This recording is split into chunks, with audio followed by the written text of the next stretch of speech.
శుక్లాంబరధరం విష్ణుం శశివర్ణం చతుర్భుజం ప్రసన్నవదనం ధ్యాయేత్ సర్వవిఘ్నోపశాంతయే. గురుర్బ్రహ్మా గురుర్విష్ణుః గురుర్దేవో మహేశ్వరః. గురుః సాక్షాత్ పరం బ్రహ్మ తస్మై శ్రీ గురవే నమః. వ్యాసాయ విష్ణురూపాయ వ్యాసరూపాయ విష్ణవే నమో వై బ్రహ్మనిధయే వాసిష్ఠాయ నమో నమః. కూజంతం రామ రామేతి మధురం మధురాక్షరం ఆరుహ్య కవితాశాఖాం వందే వాల్మీకికోకిలం. శ్రుతిస్మృతిపురాణానాం ఆలయం కరుణాలయం నమామి భగవత్పాదశంకరం లోకశంకరం. వాగర్ధావివ సంపృక్తౌ వాగర్ధప్రతిపత్తయే జగతః పితరౌ వందే పార్వతీ పరమేశ్వరౌ. సూక్తిం సమగ్రయతున స్వయమైవ లక్ష్మీః శ్రీరంగరాజమహిషీ మధురైః కటాక్షైః. వైదగ్ధ్యవర్ణగుణగుంభనగౌరవైర్యాం కండూలకర్ణకుహరాः కవయోధయంతి. హైమోర్ధ్వపుండ్రమజహన్మకుటం సునాసం మందస్మితం మకరకుండలచారుగండం. బింబాధరం బహుళదీర్ఘకృపాకటాక్షం శ్రీవేంకటేశముఖమాత్మని సన్నిధత్తాం. విమలపటి కమలకుటి పుస్తకరుద్రాక్షసస్తహస్తపుటి కామాక్షి పక్ష్మలాక్షి కలిత విపంచి విభాసి వైరించి. హరి ఓం. పరమేశ్వర స్వరూపైన సభకి నమస్కారం. ఈరోజు నెల్లూరు పట్టణంలో జరుగుతున్నటువంటి ఈ దీపోత్సవ కార్యక్రమంలో మీ అందరి ముందు కూర్చుని 4 మంచి మాటలు చెప్పే అవకాశం లభించడం ఈశ్వరానుగ్రహం. ప్రభాకర్ రెడ్డి గారికి నా యందు ఉన్నటువంటి అమితమైన వాత్సల్యం. మనం జాగ్రత్తగా పరిశీలనం చేస్తే ఈ కార్తీక మాసానికి సంబంధించినంత వరకు పంచాంగంలో కార్తీక మాసం ప్రారంభమైనప్పుడు ఒక మాట వ్రాసి ఉంటుంది. అందులో ఆకాశదీప ప్రారంభము అని ఒక మాట ఉంటుంది.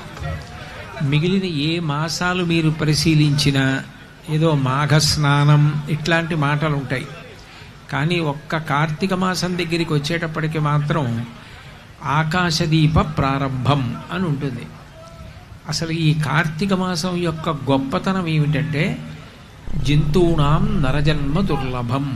అన్ని జన్మలలోకి చాలా గొప్ప జన్మ ఏది అంటే మనుష్య జన్మ. భగవంతుడు ఒక్క మనుష్యుడికి మాత్రమే 2 అదనంగా ఇచ్చాడు. ఒకటి వాక్కు. 84 లక్షల జీవరాశులలో ఏ ప్రాణి కూడా మాట్లాడలేదు. మాట్లాడగలిగిన అదృష్టం ఉన్నవాడు మనుష్యుడు ఒక్కడే. అలాగే బుద్ధి ఉన్నటువంటి ప్రాణి కూడా మనుష్యుడు ఒక్కడే. 84 లక్షల జీవరాశులలో ఏ ఇతర ప్రాణిని కూడా పరోపకారం చెయ్యమని ప్రబోధం చెయ్యరు. ఓ కోడి దగ్గరికో ఓ పంది దగ్గరికో పిల్లి దగ్గరికో వెళ్ళి నువ్వు పరోపకారం చెయ్యి అని ప్రబోధం చెయ్యరు. అట్లా చెయ్యవలసినది ఎవరు అంటే మనుష్యుడు. మనుష్యుడు సకల భూతముల నుండి ప్రయోజనాన్ని పొందుతాడు. నీటిలో చేప ఈదడం చూసి తాను కూడా ఈత నేర్చుకుంటాడు. ఆకాశంలో పక్షి ఎగరడం చూసి తాను కూడా విమానాన్ని రూపకల్పన చేసి ఆకాశమునందు ప్రయాణిస్తాడు. నెమలి నృత్యం చేయడం చూసి తాను నృత్యాన్ని అభ్యాసం చేస్తాడు. కోయిల పాట చూసి తాను సంగీతం నేర్చుకుంటాడు. గాడిద బరువులు మొయ్యగలదు అని తెలుసుకొని గాడిద చేత బరువులు మోయించుకుంటాడు. గుర్రం యొక్క డెక్కలు చీలి ఉండవు కాబట్టి పర్వతాలు కూడా ఎక్కగలదు అని గుర్రం మీద కూర్చుని పర్వతాలు కూడా ఎక్కుతాడు. కుక్కకి విశ్వాసం ఉంటుంది అని తెలుసుకొని ఒక కబళం పెట్టి తాను ఇంట్లో నిద్రపోతున్నా తన ఇంటిని కాపలా కాయడానికి కుక్కని నిమంత్రణం చేస్తాడు. సకల భూతములలో ఉన్నటువంటి విభూతిని మనిషి వాడుకుంటాడు. ఇప్పుడు మనిషికి ఉండవలసిన ప్రధాన కర్తవ్యం ఏది అంటే తాను అన్ని భూతములకు ఉపకారం చెయ్యడానికి సిద్ధంగా ఉండాలి. అందుకే భాగవతం 10వ స్కంధంలో మాలాకారుడు కృష్ణ భగవానుడు దర్శనమిచ్చినప్పుడు నీపాద కమల సేవయు నీపాదార్చకులతో నెయ్యము నితాంతాపార భూతదయయు తాపసమందార నాకు దయసేయగదే అని అడుగుతాడు. నితాంత అపార భూతదయయు సమస్త ప్రాణుల యందు నాకు దయ కలిగి ఉండాలి. కార్తీక మాసం ప్రారంభమయ్యేటప్పటికీ పంచాంగంలో ఆకాశదీప ప్రారంభము అని ఎందుకు రాస్తారంటే మిగిలిన నెలలలో ఆకాశదీపం పెట్టరు. ఒక్క కార్తీక మాసం మాత్రం పాడ్యమిలగాయితూ అమావాస్య వరకు ఆకాశదీపం పెడతారు. ఆకాశదీపము అన్న మాటకు అర్థం ఏమిటంటే ఊగుతూ ఉంటుంది ఆకాశంలో. సాధారణంగా దాన్ని ధ్వజస్తంభానికి కడతారు. దాన్ని ధ్వజస్తంభానికి కడతారు, కట్టి పైకి లాగుతారు. అలా పైకి లాగిన కారణం చేత అది ఊగుతూ ఉంటుంది. ఆ దీపం పెట్టిన తర్వాత ఒక శ్లోకం చెప్తారు. దామోదరాయ నభసి తులాయాం డోలయా సహ ప్రదీపంతే ప్రయచ్ఛామి నమో అనంతాయ వేధసే అని చెప్తారు. అంటే దాని అర్థం ఏమిటంటే దామోదరాయ నభసి, ఈ ఆకాశం అంతా కూడా భగవంతుని యొక్క స్వరూపం, విష్ణు స్వరూపం. ఆకాశ్ అంటే అంతటా వ్యాపించినది. అంతటా వ్యాపించిన వాడెవరు అంటే విష్ణువు. అంతటా వ్యాపించినటువంటి విష్ణువు యందు నేను ఇవాళ ఈ ఊగుతున్నటువంటి దీపాన్ని ఒకదాన్ని వెలిగించి పైన వెలిగిస్తున్నాను. అది వెలిగించడం కిందైనా ప్రకాశించడం మాత్రం ఆకాశంలో ప్రకాశిస్తూ ఉంటుంది. తులాయాం డొలయా సహా, ఊయల ఎట్లా ఊగుతుందో అట్లా ఊగుతున్న దీపాన్ని పెడుతున్నాను. ఎందుకు ఆ కార్తీక మాసంలో ఆకాశ దీపం పెట్టడం అంటే, మీరు పంచాంగాన్ని జాగ్రత్తగా పరిశీలిస్తే ఈ కార్తీక మాసం దగ్గరికి వచ్చేటప్పటికి సూర్యాస్తమయం చాలా తొందరగా అయిపోతుంది. మీరు పంచాంగం చూస్తే 5:15 5:20 సూర్యాస్తమయం అయిపోతుంది.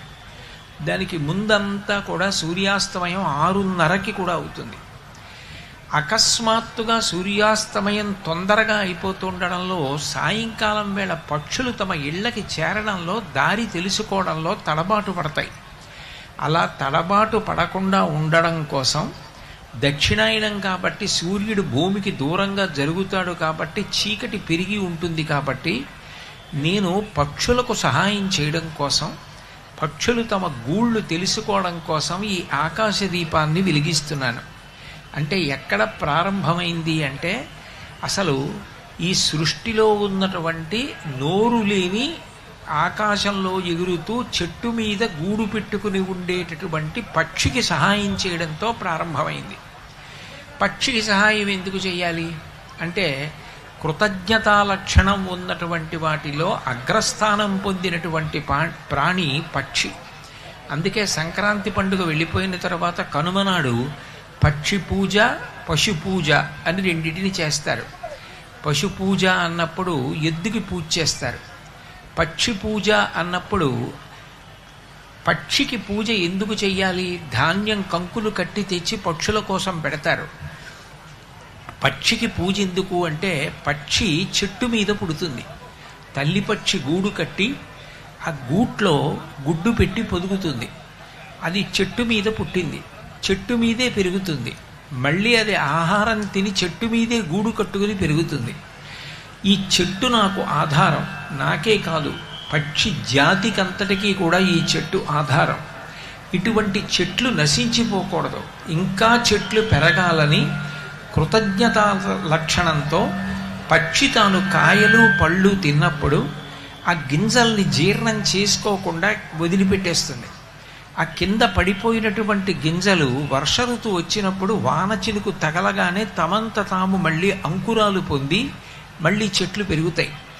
తాను ఏ చెట్టు మీద పుట్టి ఏ చెట్టు మీద పెరుగుతోందో ఆ చెట్లు పెరగాలన్న కృతజ్ఞతా లక్షణంతో గింజ జీర్ణం చేసుకోకుండా విడిచిపెట్టినటువంటి పక్షికి ఉన్నటువంటి కృతజ్ఞతా లక్షణం చాలా గొప్పది.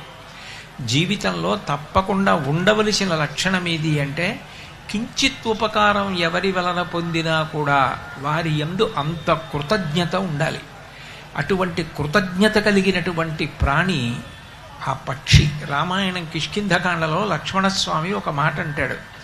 బ్రహ్మగ్నే చ సురాపే చ చోరే భగ్నవ్రతే తథా నిష్కృతిర్విహితా సిద్ధి కృతఘ్నో నాస్తి నిష్కృతి అంటాడు.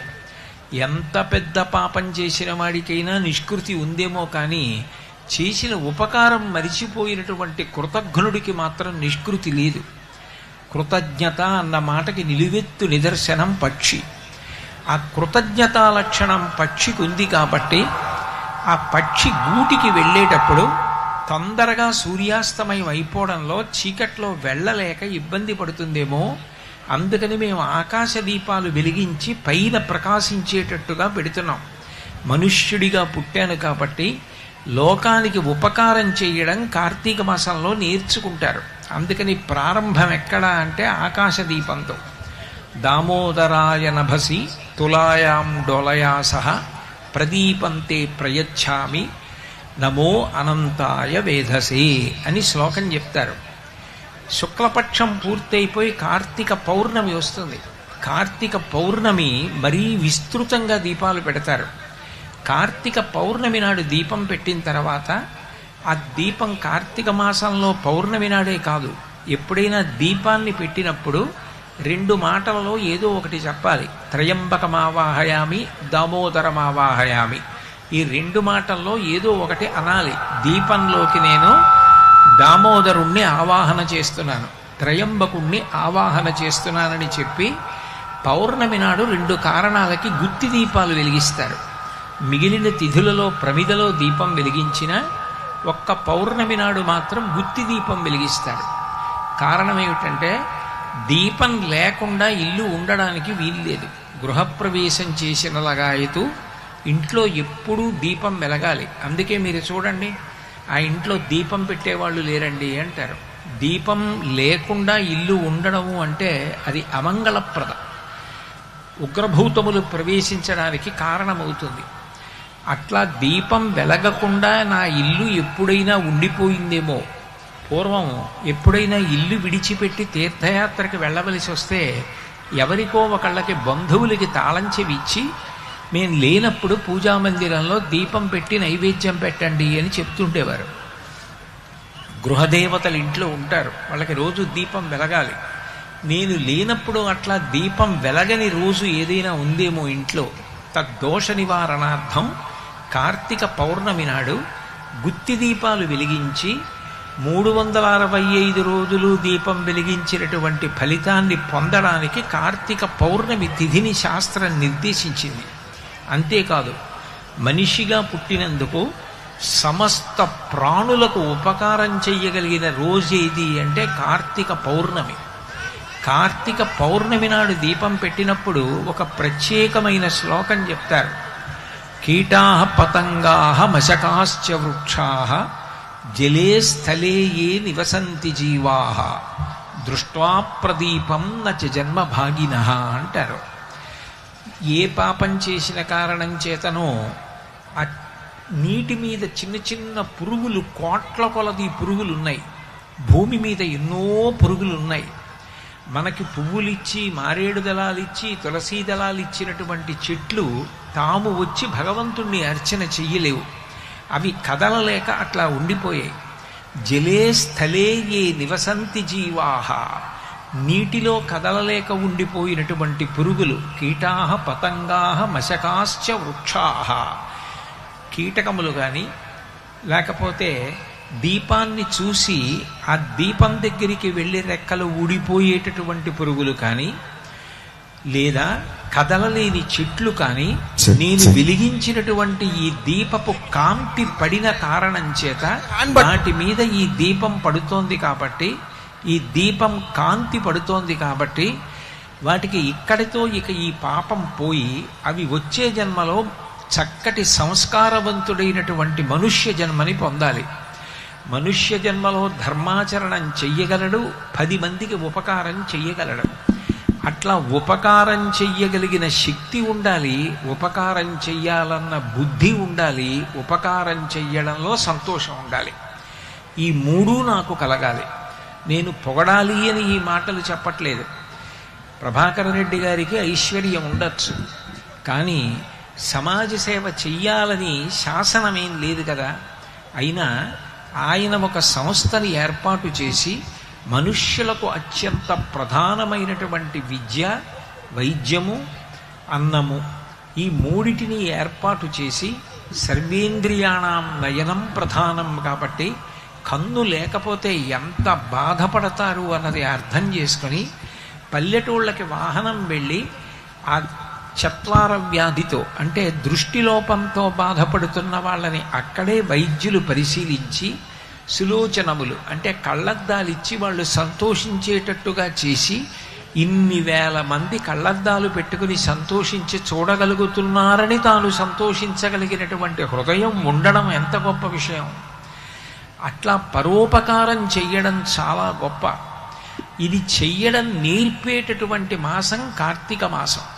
అందుకని పౌర్ణమి నాడు కీటాహ పతంగాహ మశకాశ్చ వృక్షాహ జలే స్థలే ఏ నివసంతి జీవాహ, నీళ్లలో ఉన్నటువంటి పురుగులు కానీ కదలలేని చెట్లు కానీ ఇవి అన్నీ కూడా ఈ దీపపు కాంతులు వాటి మీద పడిన కారణం చేత వాటికి ఉన్నటువంటి పాపము శమించి అవి ఉత్తరోత్తర మంచి జన్మలను పొంది అవి కూడా భగవత్ అనుగ్రహమునకు పాత్రులగుదురుగాక అని సమస్త ప్రాణులకు ఉపకారం చెయ్యడానికి మనుష్యుడికి అవకాశం ఉన్నటువంటి రోజు కార్తీక పౌర్ణమి. అందుకే మీరు కార్తీక మాసాన్ని పరిశీలనం చేస్తే మిగిలిన మాసాల్లో దైవారాధన ఒక్కటే కార్తీక మాసంలో ఉండదు. కార్తీక మాసంలో సమాజాన్నంతటినీ కూడా సేవించి సమాజంలో ప్రధానంగా దేని చేత మనం ప్రయోజనం పొందుతున్నామో అటువంటి వాటికి విలువ గుర్తించి వాటిని పూజించడం గౌరవించడం ప్రధానంగా ఉంటుంది కార్తీక మాసం. మనకి సంవత్సరంలో ఒక నెలలో శుక్లపక్షంలో కృష్ణపక్షంలో కూడా ఒకే తిథి వస్తుంది. పాడ్యమి శుక్లపక్షంలో ఉంటుంది, కృష్ణపక్షంలో ఉంటుంది. విదియ శుక్లపక్షంలో ఉంటుంది, కృష్ణపక్షంలో ఉంటుంది. కృష్ణాష్టమి అన్నాను అనుకోండి, శ్రావణ మాసంలో కృష్ణపక్షంలో అష్టమి మాత్రమే కృష్ణాష్టమి, ఇక శుక్లపక్షంలో అష్టమి కృష్ణాష్టమి కాదు. కానీ ఒక్క విఘ్నేశ్వరుడి విషయంలో మాత్రం శుక్లపక్షంలో వచ్చేటటువంటి చవితి విఘ్నేశ్వర సంబంధమైన పూజ అయితే ప్రతి కృష్ణపక్షంలో వచ్చేటటువంటి చతుర్థి తిథి కూడా మనం ఆ సంకట విమోచ గణపతిగా ఆయన్ని ఆరాధన చేస్తాం. సంకటమోచ గణపతి అని చెప్పి సంకటములు నివారించేటటువంటి గణపతిగా పూజ జరుగుతుంది. కార్తీక మాసంలో మీరు పరిశీలనం చేస్తే శుక్లపక్షంలోనూ కృష్ణపక్షంలోనూ కూడా రెండు పక్షాలలోనూ కూడా ఒక తిథి నాడు గోపూజ ఉంటుంది. శుక్లపక్షంలో అష్టమి గోపాష్టమి, అట్లాగే కృష్ణపక్షంలో ద్వాదశి గోవత్స ద్వాదశి. అంటే శుక్లపక్షంలోనూ కృష్ణపక్షంలోనూ కూడా రెండు తిథులలోనూ కూడా గోవుకి పూజ చేయించారు. ఎందుకు పూజ చేయిస్తారు అంటే అసలు గోవు లేకపోతే సనాతన ధర్మం లేనే లేదు. సనాతన ధర్మానికి ప్రాణమంతా ఎక్కడుంటుంది అంటే అగ్ని ఆరాధనం మీద ఉంటుంది. అగ్ని ఆరాధనం లేకుండా అసలు సనాతన ధర్మం లేదు. నిజానికి అగ్ని ఆరాధన చేసేటటువంటి వాళ్ళే సనాతన ధర్మంలో ఉంటారు. అది అత్యంత తేలిక మార్గం ఏమిటంటే దీపం వెలిగించడం. అసలు దీపం వెలిగించకుండా ఏ రోజు ఏ పూజ చెయ్యరు. దీపం ఎందుకు వెలిగిస్తారు అంటే నిజానికి లోకంలో దీపాలకన్నిటికీ పెద్ద దీపం ఎవరు అంటే భగవంతుడు. మిగిలిన దీపాలకి ప్రమిద ఉండాలి, ఆవు నెయ్యన్నా ఉండాలి, నూనెన్నా ఉండాలి, ఒత్తి ఉండాలి, అగ్ని ఉండాలి. కానీ అసలు సూర్యచంద్రులు తారకలు కూడా అవసరం లేకుండా తనంత తానుగా ప్రకాశించేవాడెవరు అంటే భగవంతుడు ఒక్కడే. వేదం భగవంతుని యొక్క స్వరూపాన్ని చెప్తూ నత్ర సూర్యో భాతి నచంద్రతారకం నేమా విద్యుతో భాంతి కుతోయమగ్ని త్వమేవ భాంతమనుభాతి సర్వం తస్య భాషా సర్వమిదం విభాతి అంటుంది. సూర్యుడు ప్రకాశించకపోయినా, చంద్రుడు ప్రకాశించకపోయినా, తారకలు ప్రకాశించకపోయినా, ప్రకాశమన్నది లేకపోయినా తనంత తాను ప్రకాశించగలిగిన వాడెవరు అంటే భగవంతుడు ఒక్కడే. భాగవతం గజేంద్రమోక్షణ కష్టంలో అష్టమ స్కంధంలో లోకంబులు లోకేశులు లోకస్తులు తెగిన తుది అలోకంబగు పెంజీకటి కావల ఎవ్వండేకాకృతి వెలుగు అతని వేసేవింతున్నంటాడు గజేంద్రుడు. ఈ లోకాలు లోకంలో ఉన్నవాళ్ళు, లోకాలని పరిపాలించేవాళ్ళు కూడా లయమైపోయినప్పుడు, మహాప్రళయం అయిపోయిన తరువాత కటిక చీకటి కావల ఎవ్వరి సహకారం లేకుండా తనంత తాను ప్రకాశించేవాడెవరో ఆయనే భగవంతుడు. అసలు నిజానికి భా అంటే కాంతి, అందుకే భాస్కరుడు అంటారు. అటువంటి కాంతి దీపం. దీపము పెట్టకుండా అసలు పూజ చెయ్యరు. దీపం పెట్టకుండా పూజ చెయ్యకపోవడానికి కారణం ఏమిటంటే మనకి భగవంతుడు 5 ఇంద్రియములు ఇచ్చాడు. సుఖములు కాని దుఃఖములు కాని అన్నీ నిజానికి ఆ 5 ఇంద్రియముల మీదే ఆధారపడ్డాయి. మీరు ఎన్ని కోట్ల సుఖాలు అనుభవించండి, ఎన్ని కోట్ల దుఃఖాలు ఉండనివ్వండి, అన్నీ కూడా ఈ 5 ఇంద్రియముల మీద ఆధారపడి ఉంటాయి. ఈ 5 ఇంద్రియములు పనిచేయడం ఆగిపోయాయి అనుకోండి, సుఖము దుఃఖము అన్న మాట లేదు. మీకు నేను బాగా అర్థమయ్యేటట్టు చెప్పాలి అంటే, భగవంతుడు ఒక రోజు నిర్ణయించి ఆ రోజున ఉదయం 11 గంటల నుంచి 12 గంటల వరకు 1 గంట సేపు సమస్త ప్రాణులకు ఉన్న 5 జ్ఞానేంద్రియములు అట్లాగే ఉంటాయి, కానీ అవి పని చెయ్యవు అని నిర్ణయించాడనుకోండి. కన్ను ఉంటుంది, చూడదు. ముక్కు ఉంటుంది, వాసన చెప్పదు. చెవి ఉంటుంది, వినదు. నాలుక ఉంటుంది, రుచి చెప్పదు. చర్మం ఉంటుంది, స్పర్శ చెప్పదు. ఉండడం ఉంటాయి.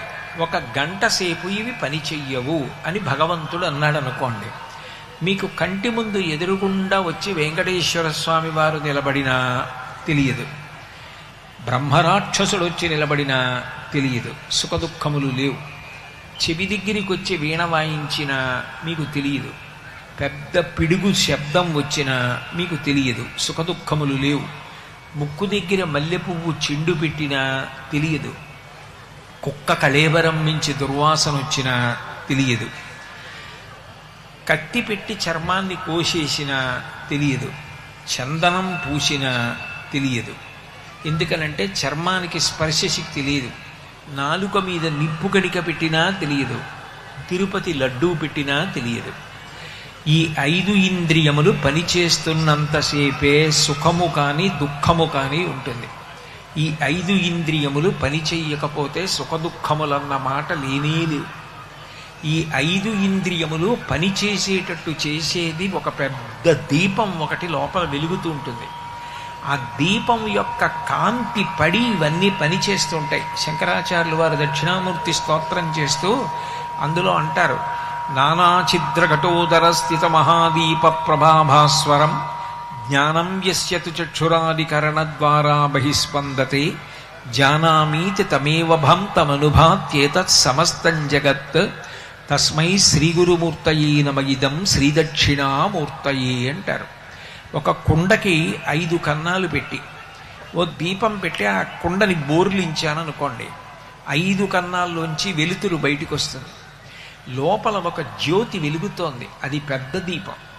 ఆ దీపం ఎంతకాలం వెలుగుతుందో అంతకాలమే బాగున్నారా బాగున్నారా బాగున్నారా అని అడుగుతారు. ఆ దీపం కొండెక్కిపోయిందనుకోండి, ఇక ఎంత గొప్పవాడైనా తీసుకెళ్ళి బయట పడుకోబెట్టేస్తారు, అగ్ని సంస్కారం చేసేస్తారు. ఈ లోపల వెలుగుతున్న దీపం గురించి వేదం అంటుంది, నీవార సూకవత్తన్వీ పీతాభాస్వత్యనూపమా అని. వడ్డుగింజ పట్టుకుని ఇలా గీరితే దాని ములుకు ఎలా గీరుకుంటుందో అంత కాంతి ఒకటి ఇక్కడ హృదయస్థానమునందు వెలుగుతూ ఉంటుంది. ఆ వెలుగు, ఆ దీప కాంతి పైకి కిందకి పక్కలకి కొడుతూ ఉంటుంది. అట్లా కొడుతోంది కాబట్టి ఈ శరీరం అంతా పనిచేస్తూ ఉంటుంది. ఆ దీపం కొండెక్కిపోయిందనుకోండి, నిధనమైపోయిందనుకోండి, శివము కాదు అది, ఇంకా అది శవము అంటారు. ఆ దీపం మీద సమస్తము ఆధారపడింది. నిజానికి ఆ దీపమే ఆత్మదీపం. అది వెలుగుతున్నంతసేపే ఈ శరీరానికి మర్యాద. ఈ కన్నులు అన్ని ఇంద్రియాల్లోకి అత్యంత ప్రధానమైనటువంటి ఇంద్రియం. సర్వేంద్రియాణం నయనం ప్రధానం. కళ్ళున్నాయనుకోండి, ధైర్యం ఉంటుంది. నేను చూడగలను, ఎవరు తలుపు తీశారో నాకు తెలుసు, ఎవరు లోపలికి వచ్చారో నాకు తెలుసు. నేను లోపలికి వెళ్ళి తలుపేసుకు పడుకున్న తర్వాత చప్పుడైనా ఎవరక్కడ అని నేను లేచి చూసి పరిశీలించి ఎవరో కదులుతున్నారని తెలుసుకుంటాను. అదే చూపు లేదనుకోండి, తాను తలుపు వేసుకు పడుకున్నా తాను తలుపు వెయ్యకముందే లోపల ఎవరైనా ప్రవేశించారా తెలియదు. ఒక ఉద్విగ్నత, ఒక భయం ఉంటుంది లోపల. కన్ను ఒక్కటి ఉంటే ఎన్ని కోట్ల సుఖాలో అనుభవిస్తాడు. కంటిని మించిన ఇంద్రియం లేదు. అటువంటి కంటికి సంబంధించినటువంటి సేవ చాలా చాలా గొప్ప సేవ. అటువంటి కన్ను ఈశ్వర మీరు నాకు ఇచ్చారు.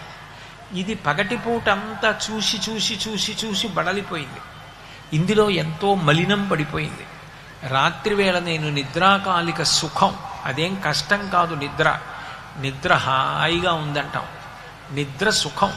ఆ నిద్రాకాలిక సుఖంలో కంట్లో పడినటువంటి మలినాన్నంతటినీ మెత్తటి పదార్థంగా మార్చి తెల్లవారేటప్పటికి కను కొలుకులోకి తీసుకొచ్చి పుషి అన్న పేరుతో ఈశ్వరుడు సిద్ధం చేసి వేలుతో తీసుకునేటట్టు చేసి కంటి బడలిక తీస్తున్నాడు. ఆ బడలిక పోయింది కాబట్టి తెల్లవారేటప్పటికి మళ్ళీ కన్ను వాడుకుంటున్నాం. ఈశ్వర, ఇంత గొప్ప కన్ను మీరు ఏర్పాటు చేశారు, దీనికి రెప్పని పెట్టారు. నేను ప్రయత్నపూర్వకంగా రెప్ప వేయకపోయినా అంత సున్నితమైన కనుగుడ్డు బడలినప్పుడల్లా రెప్ప పడి ఆ గుడ్డుకి కలిగినటువంటి ఆ కష్టాన్ని సేద తీరుస్తోంది. నేను నిద్ర పోగానే రెప్ప మూత పడిపోతోంది, గుడ్డు రక్షింపబడుతోంది. మీరు కంటిని ఇంత బాగా రక్షణ వ్యవస్థతో రక్షించారు. ఒక కన్నుకి ఇబ్బంది కలుగుతుందో ఏమోనని 2 కళ్ళు పెట్టారు. ఇన్ని చేసిన మీకు నేను ఏమని ఉపకారం చెప్పను? కన్ను నాకు దీపం లాంటిది.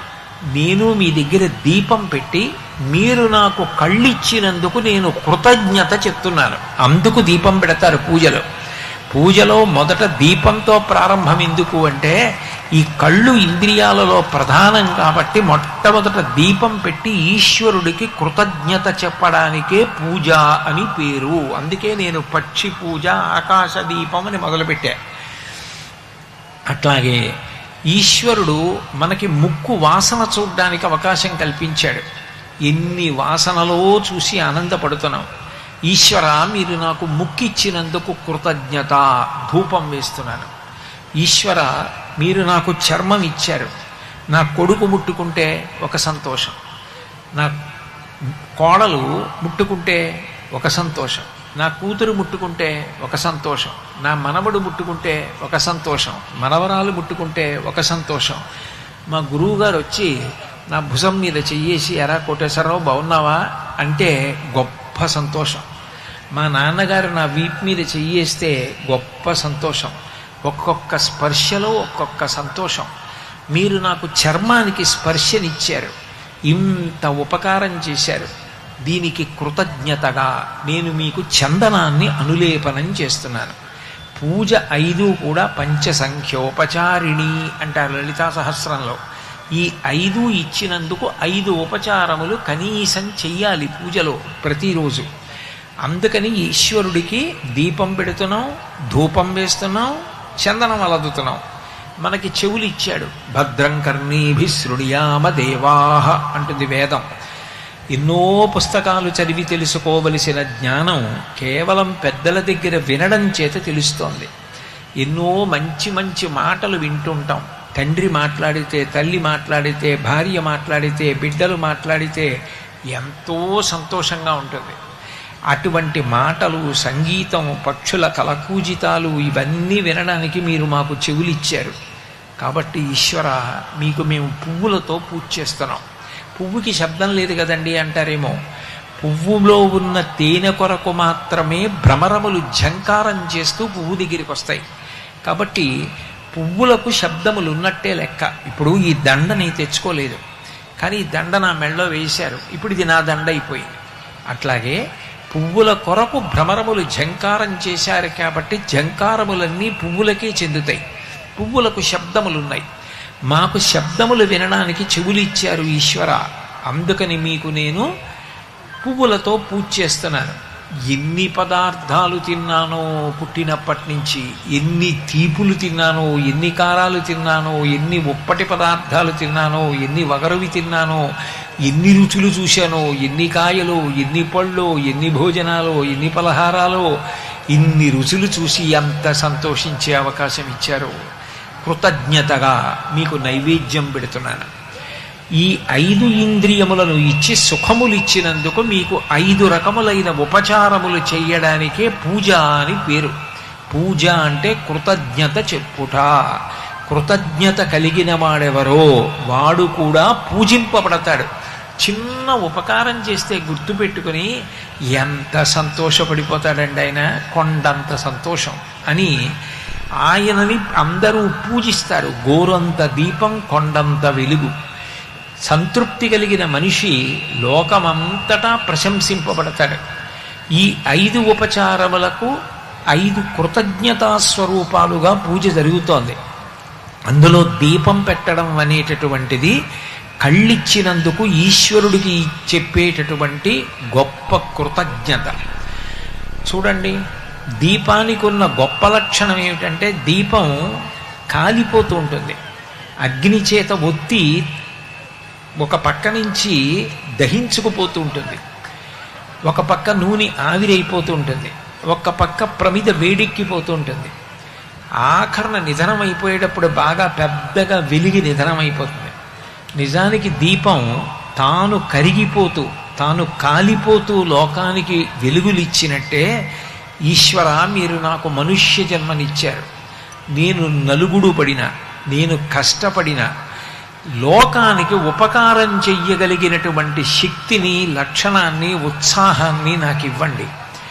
కేవలం ఉత్సాహం లేకుండా, ఎవ్వరికీ ఉపకారం చేయకుండా, ఎంతసేపు నేను తినడం, నేను అనుభవించడం కాదు కదా గొప్ప. నేను 10 మందికి పెట్టి వాళ్ళందరూ ఉపకారం పొందితే సంతోషించగలగడం నాకు ఆ బుద్ధి కలగాలి. అది కలిగిన నాడు నా జన్మకి సార్థక్యం. నేను పొగడడం కోసం చెప్పట్లేదని మళ్ళీ చెప్తున్నాను. ఇందాక నా దగ్గర ప్రభాకర్ రెడ్డి గారు వచ్చినప్పుడు మాట్లాడుతూ ఒక మాట అన్నారు. అంతమందికి పల్లెటూళ్ళకి ఆ వాహనం పంపించి దృష్టిలోపం ఉన్న వాళ్ళకి అక్కడికక్కడే కళ్ళద్దాలు ఇచ్చేస్తే ఆ కళ్ళద్దాలు పెట్టుకుని వాళ్ళు ఎంత ఆనందపడిపోతున్నారో, అన్ని పల్లెటూళ్ళల్లో ఉన్నటువంటి నేత్ర సంబంధమైన వ్యాధి ఉన్న వాళ్ళకి కళ్ళజోళ్ళు ఇవ్వడంలో ఎంత సంతోషంగా ఉందోనని ఆ చెప్పేటప్పుడు ఆయన ముఖంలో ఎంత ఆనందం అంటే, ఒకరికి ఉపకారం చెయ్యడంలో అంత సంతోషం ఉండాలి. ఆ సంతోషం ఉండడం ఉన్నదే అది భగవంతుడిచ్చినటువంటి గొప్ప విభూతి. అది రమ్మంటే వచ్చేది కాదు. ఇంత ఖర్చు అయిపోతోందండి అని కూడా అనొచ్చు. ఆ మాట చెప్పకుండా ఇంతమందికి ఉపకారం చెయ్యగలుగుతున్నాను అని పొంగిపోవడం ఉందే, అది చాలా గొప్ప విషయం. అది మాకు రావాలి. మేము కృతజ్ఞతతో బతకాలి. మాకు ఈశ్వరుడు ఏమీ ఇవ్వకుండా పంపలేదు. నేను ఏదో ఒక ఉపకారం చెయ్యగలను. నేను ఒకప్పుడు ప్రవచనంలో కూడా ఈ విషయం చెప్పాను. అది ప్రత్యక్ష ప్రసారంలో పెడితే తర్వాత చాలామంది పిల్లలు అది చేయడం మొదలుపెట్టారు కూడా. నా దగ్గరికి ఒకప్పుడు ప్రవచనానికి ఎడుతుంటే ఒక చదువుకుంటున్న పిల్ల వచ్చింది. ఆ అమ్మాయి కళాశాలలో చదువుకునే పిల్ల. నేను ప్రవచనానికి వెళ్ళిపోతున్నాను. ఆ అమ్మాయి వచ్చేదో చెప్పబోయింది. అమ్మాయి ఇప్పుడు నేను మాట్లాడను, ప్రవచనానికి వెళ్ళిపోవాలి, వేళ అయిపోయింది, అందుకని కుదరదమ్మా అన్నాను. కాదు, నాకేం అనుమానాలు లేవు, నేనేం మీతో మాట్లాడాలని రాలేదు, ఒక్క విషయం చెప్పి వెళ్ళిపోతానని. చిన్నపిల్ల నిరుత్సాహపరచడం ఎందుకని వాహనం ఎక్కేస్తున్న వాడిని ఆగి ఏమిటి చెప్పన్నారు. మీరు కృష్ణ పరమాత్మ చేసినటువంటి లీలలన్నీ లోకోపకారాలే అన్నారు కదా, నేను కూడా ఏదో ఒక ఉపకారం చెయ్యాలి ప్రజలకని నిర్ణయం తీసుకున్నాను. మా నాన్నగారు ప్రతీ నెల నన్ను ఖర్చు పెట్టుకోమని ఇచ్చినటువంటి డబ్బులు కొంత మిగల్చి సమాజానికి ఉపకారం చేస్తున్నాను. అది నాకు చాలా ఆశ్చర్యం వేసింది. ఏం చేస్తావు సమాజానికి ఉపకారం అన్నాను. ఏమీ లేదండి, నేను మందుల కొట్టు దగ్గరికి వెళ్ళి నించుంటాను, బండి తోసుకుంటూ వెళ్ళేవాళ్ళు అటువంటి కష్టజీవులు వస్తారు, వాళ్ళకి ఏదో అనారోగ్యం ఉంటుంది, 5 రోజులు వేసుకోమని వైద్యుడు మందులు రాస్తాడు. 5 రోజులకి మందులు కొనుక్కునే శక్తి లేక 2 రోజులకి ఇమ్మంటారు. వాళ్ళు 5 రోజులకి ఎంత అవుతుందని అడుగుతారు. 150 రూపాయలు అంటే 2 రోజులకి ఇమ్మంటారు. నిన్ననే నేను చూశాను, తోపుడు బండిలాగే వ్యక్తికి సంకలో సగ్గడ్డేసింది, విపరీతమైన బాధపడుతున్నాడు. కానీ అతనికి 5 రోజులకి మందులు కొనుక్కునే శక్తి లేక 2 రోజులకే ఇమ్మని అడిగాడు. నేనప్పుడు మిగిలిన 3 రోజులకి డబ్బిచ్చేసి 5 రోజులకి మందులు ఇమ్మని వెళ్ళిపోయానండి. సమాజానికి ఉపకారం చేయడానికి పెద్ద ప్రయత్నం అక్కర్లేదు కదా, ఇట్లా మందుల కొట్టు దగ్గర నించుని కొనిపెడుతూ ఉంటాను పేదవాళ్ళకంది. నేను ఎంత ఆశ్చర్యపోయానో. సర్వసాధారణంగా గుమ్మం దాటి బయటికి వస్తే ప్రవచనానికి మళ్ళీ లోపలికి వెళ్ళే అలవాటు లేని నేను ఆ పిల్లని తీసుకుని మా ఇంట్లోకి వెళ్ళి నా భార్యని పిలిచి, చూడవే చిన్న పిల్ల సమాజం పట్ల ఎంత సేవాస్పృహో చూడు, ఎంత బాగా ఉపకారం చేస్తోందో, ఇలాంటి వాళ్ళు వృద్ధిలోకి రావాలని ఆ పాపకి ఏదో నాకు తోచినది ఇచ్చి పసుపు కుంకాలు పెట్టి చీర ఇచ్చి పంపించాను. అంటే నేనేదో ఇచ్చానని గొప్పగా చెప్పట్లేదు. అంటే ఆ సేవా స్పృహ ఉండడం అంత గొప్ప. ఇది మనకి దీపం నేర్పుతుంది. తాను నిధనమైపోయే ముందు కూడా బాగా వెలిగి నిధనమైపోతుంది. నువ్వు ఆఖరి ఊపిరి వరకు ఉపకారం చెయ్యడం నేర్చుకో. అంతకన్నా పుణ్యం ఇంకొకటి లేదు. కురు పుణ్యం అహోరాత్రం అంటుంది శాస్త్రం.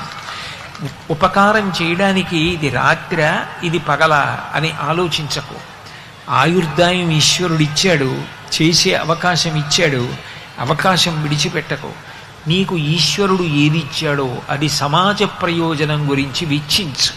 నీకు 4 మాటలు చెప్పగలిగిన శక్తినిస్తే 4 మంచి మాటలు చెప్పడానికి వెనకాడకు. ఎంత కష్టమైనా పడి వెళ్ళి 4 మంచి మాటలు చెప్పు. అందుకు రాజోపచారాలు వచ్చాయి. సంగీతం మీరు చూడండి, దేవాలయంలో పూజ అయిపోయిన తర్వాత గీతం శ్రావయామి, నృత్యం దర్శయామి, వాద్యం ఘోషయామి, ఇవన్నీ ఉంటాయి. కారణం ఏమిటంటే నృత్యం వచ్చిన వాళ్ళు 10 మంది ముందు నృత్యం చేస్తారు. అట్లాగే వాద్యం మ్రోగించడం వచ్చిన వాళ్ళు పెద్ద పెద్ద పూజలు జరుగుతున్నప్పుడు వచ్చి వాద్యం మ్రోగిస్తారు. కంచి కామకోటి పీఠాధిపతులు చాతుర్మాస్యం చేస్తూ ఉంటే లబ్ధప్రతిష్ఠులైనటువంటి విద్వాంసులు, వాళ్ళ తేదీ దొరకడం కష్టం. అటువంటి విద్వాంసులు వాళ్ళంతట వాళ్ళుగా బయలుదేరి వచ్చి ఒక్కొక్క రోజు చంద్రమౌళీశ్వరుడు ముందు సంగీత సేవ చేసి వెళ్ళిపోతారు.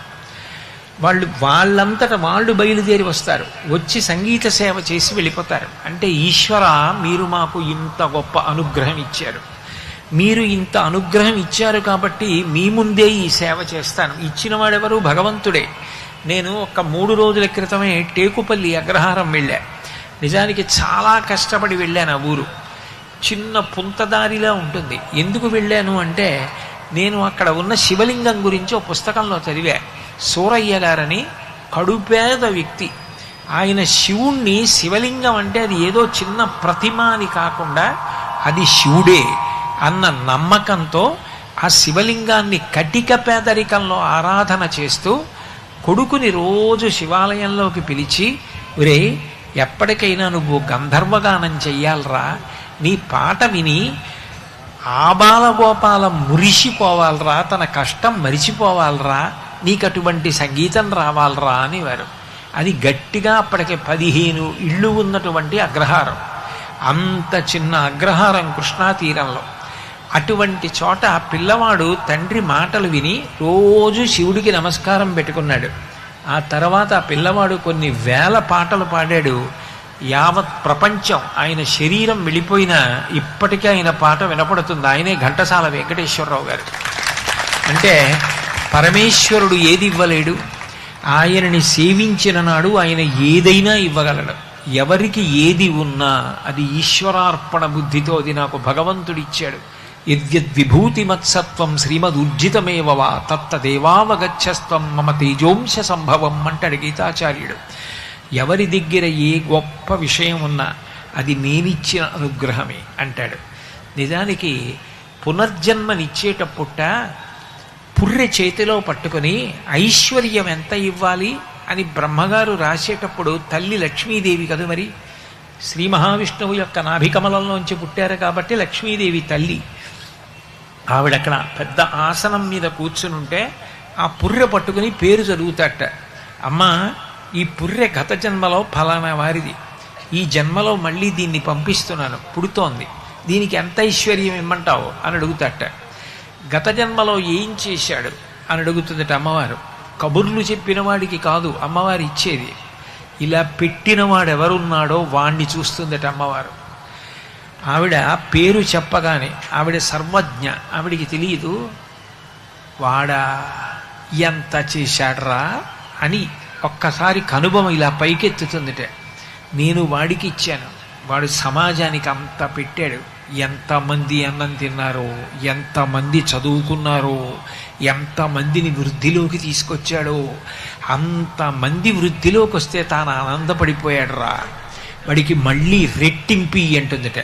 యద్భ్రూభంగా ప్రమాణం స్థిరచర రచన తారతమ్యే మురారే వేదాంతా తత్వచింతాం వరభితురసి యత్పాదచిహ్నైత్తరంతి భోగోపోద్ఘాతకేళీచులికిత భగవద్వైశ్వరూప్యానుభావ సానశ్రీ అస్పృణీతాం అమృతరహరిధీలంఘనీయై అపాంగై అంటారు. అమ్మవారు యద్భ్రూభంగా ప్రమాణం. అమ్మవారు కనుబొమ కదలడాన్ని ప్రమాణంగా తీసుకొని బ్రహ్మగారు ఉత్తరోత్తర జన్మల యందు ఐశ్వర్యం ఇస్తాట. లక్ష్మీదేవి కనుబొమ ఎందుకు కదుపుతుందంటే, తాను ఏ స్థితిలో ఉన్నా తాను ఏం చెయ్యగలడో అది చేశాడా లేడా, దాచుకున్నాడా, నలుగురికి పెట్టాడా. ద్వైపం అని పిలుస్తుంది వేదం. పుచ్చుకుంటే రెండంచెల్లో పుచ్చుకోవాలి, ఇచ్చేస్తే ఒక అంచెలో ఇచ్చేయాలి. ఏనుగు చూడండి, పుచ్చుకుంటే ఇలా తొండంతో పుచ్చుకుని నోట్లో పెట్టుకుంటుంది, రెండంచెల్లో లోపలికి తీసుకుంటుంది. కోతి పుచ్చుకుని నోట్లో పెట్టుకుంటుంది, మనిషి పుచ్చుకుని నోట్లో పెట్టుకుంటాడు. ఇచ్చేయవలసి వస్తే వెంటనే ఇలా ఇచ్చేయాలి.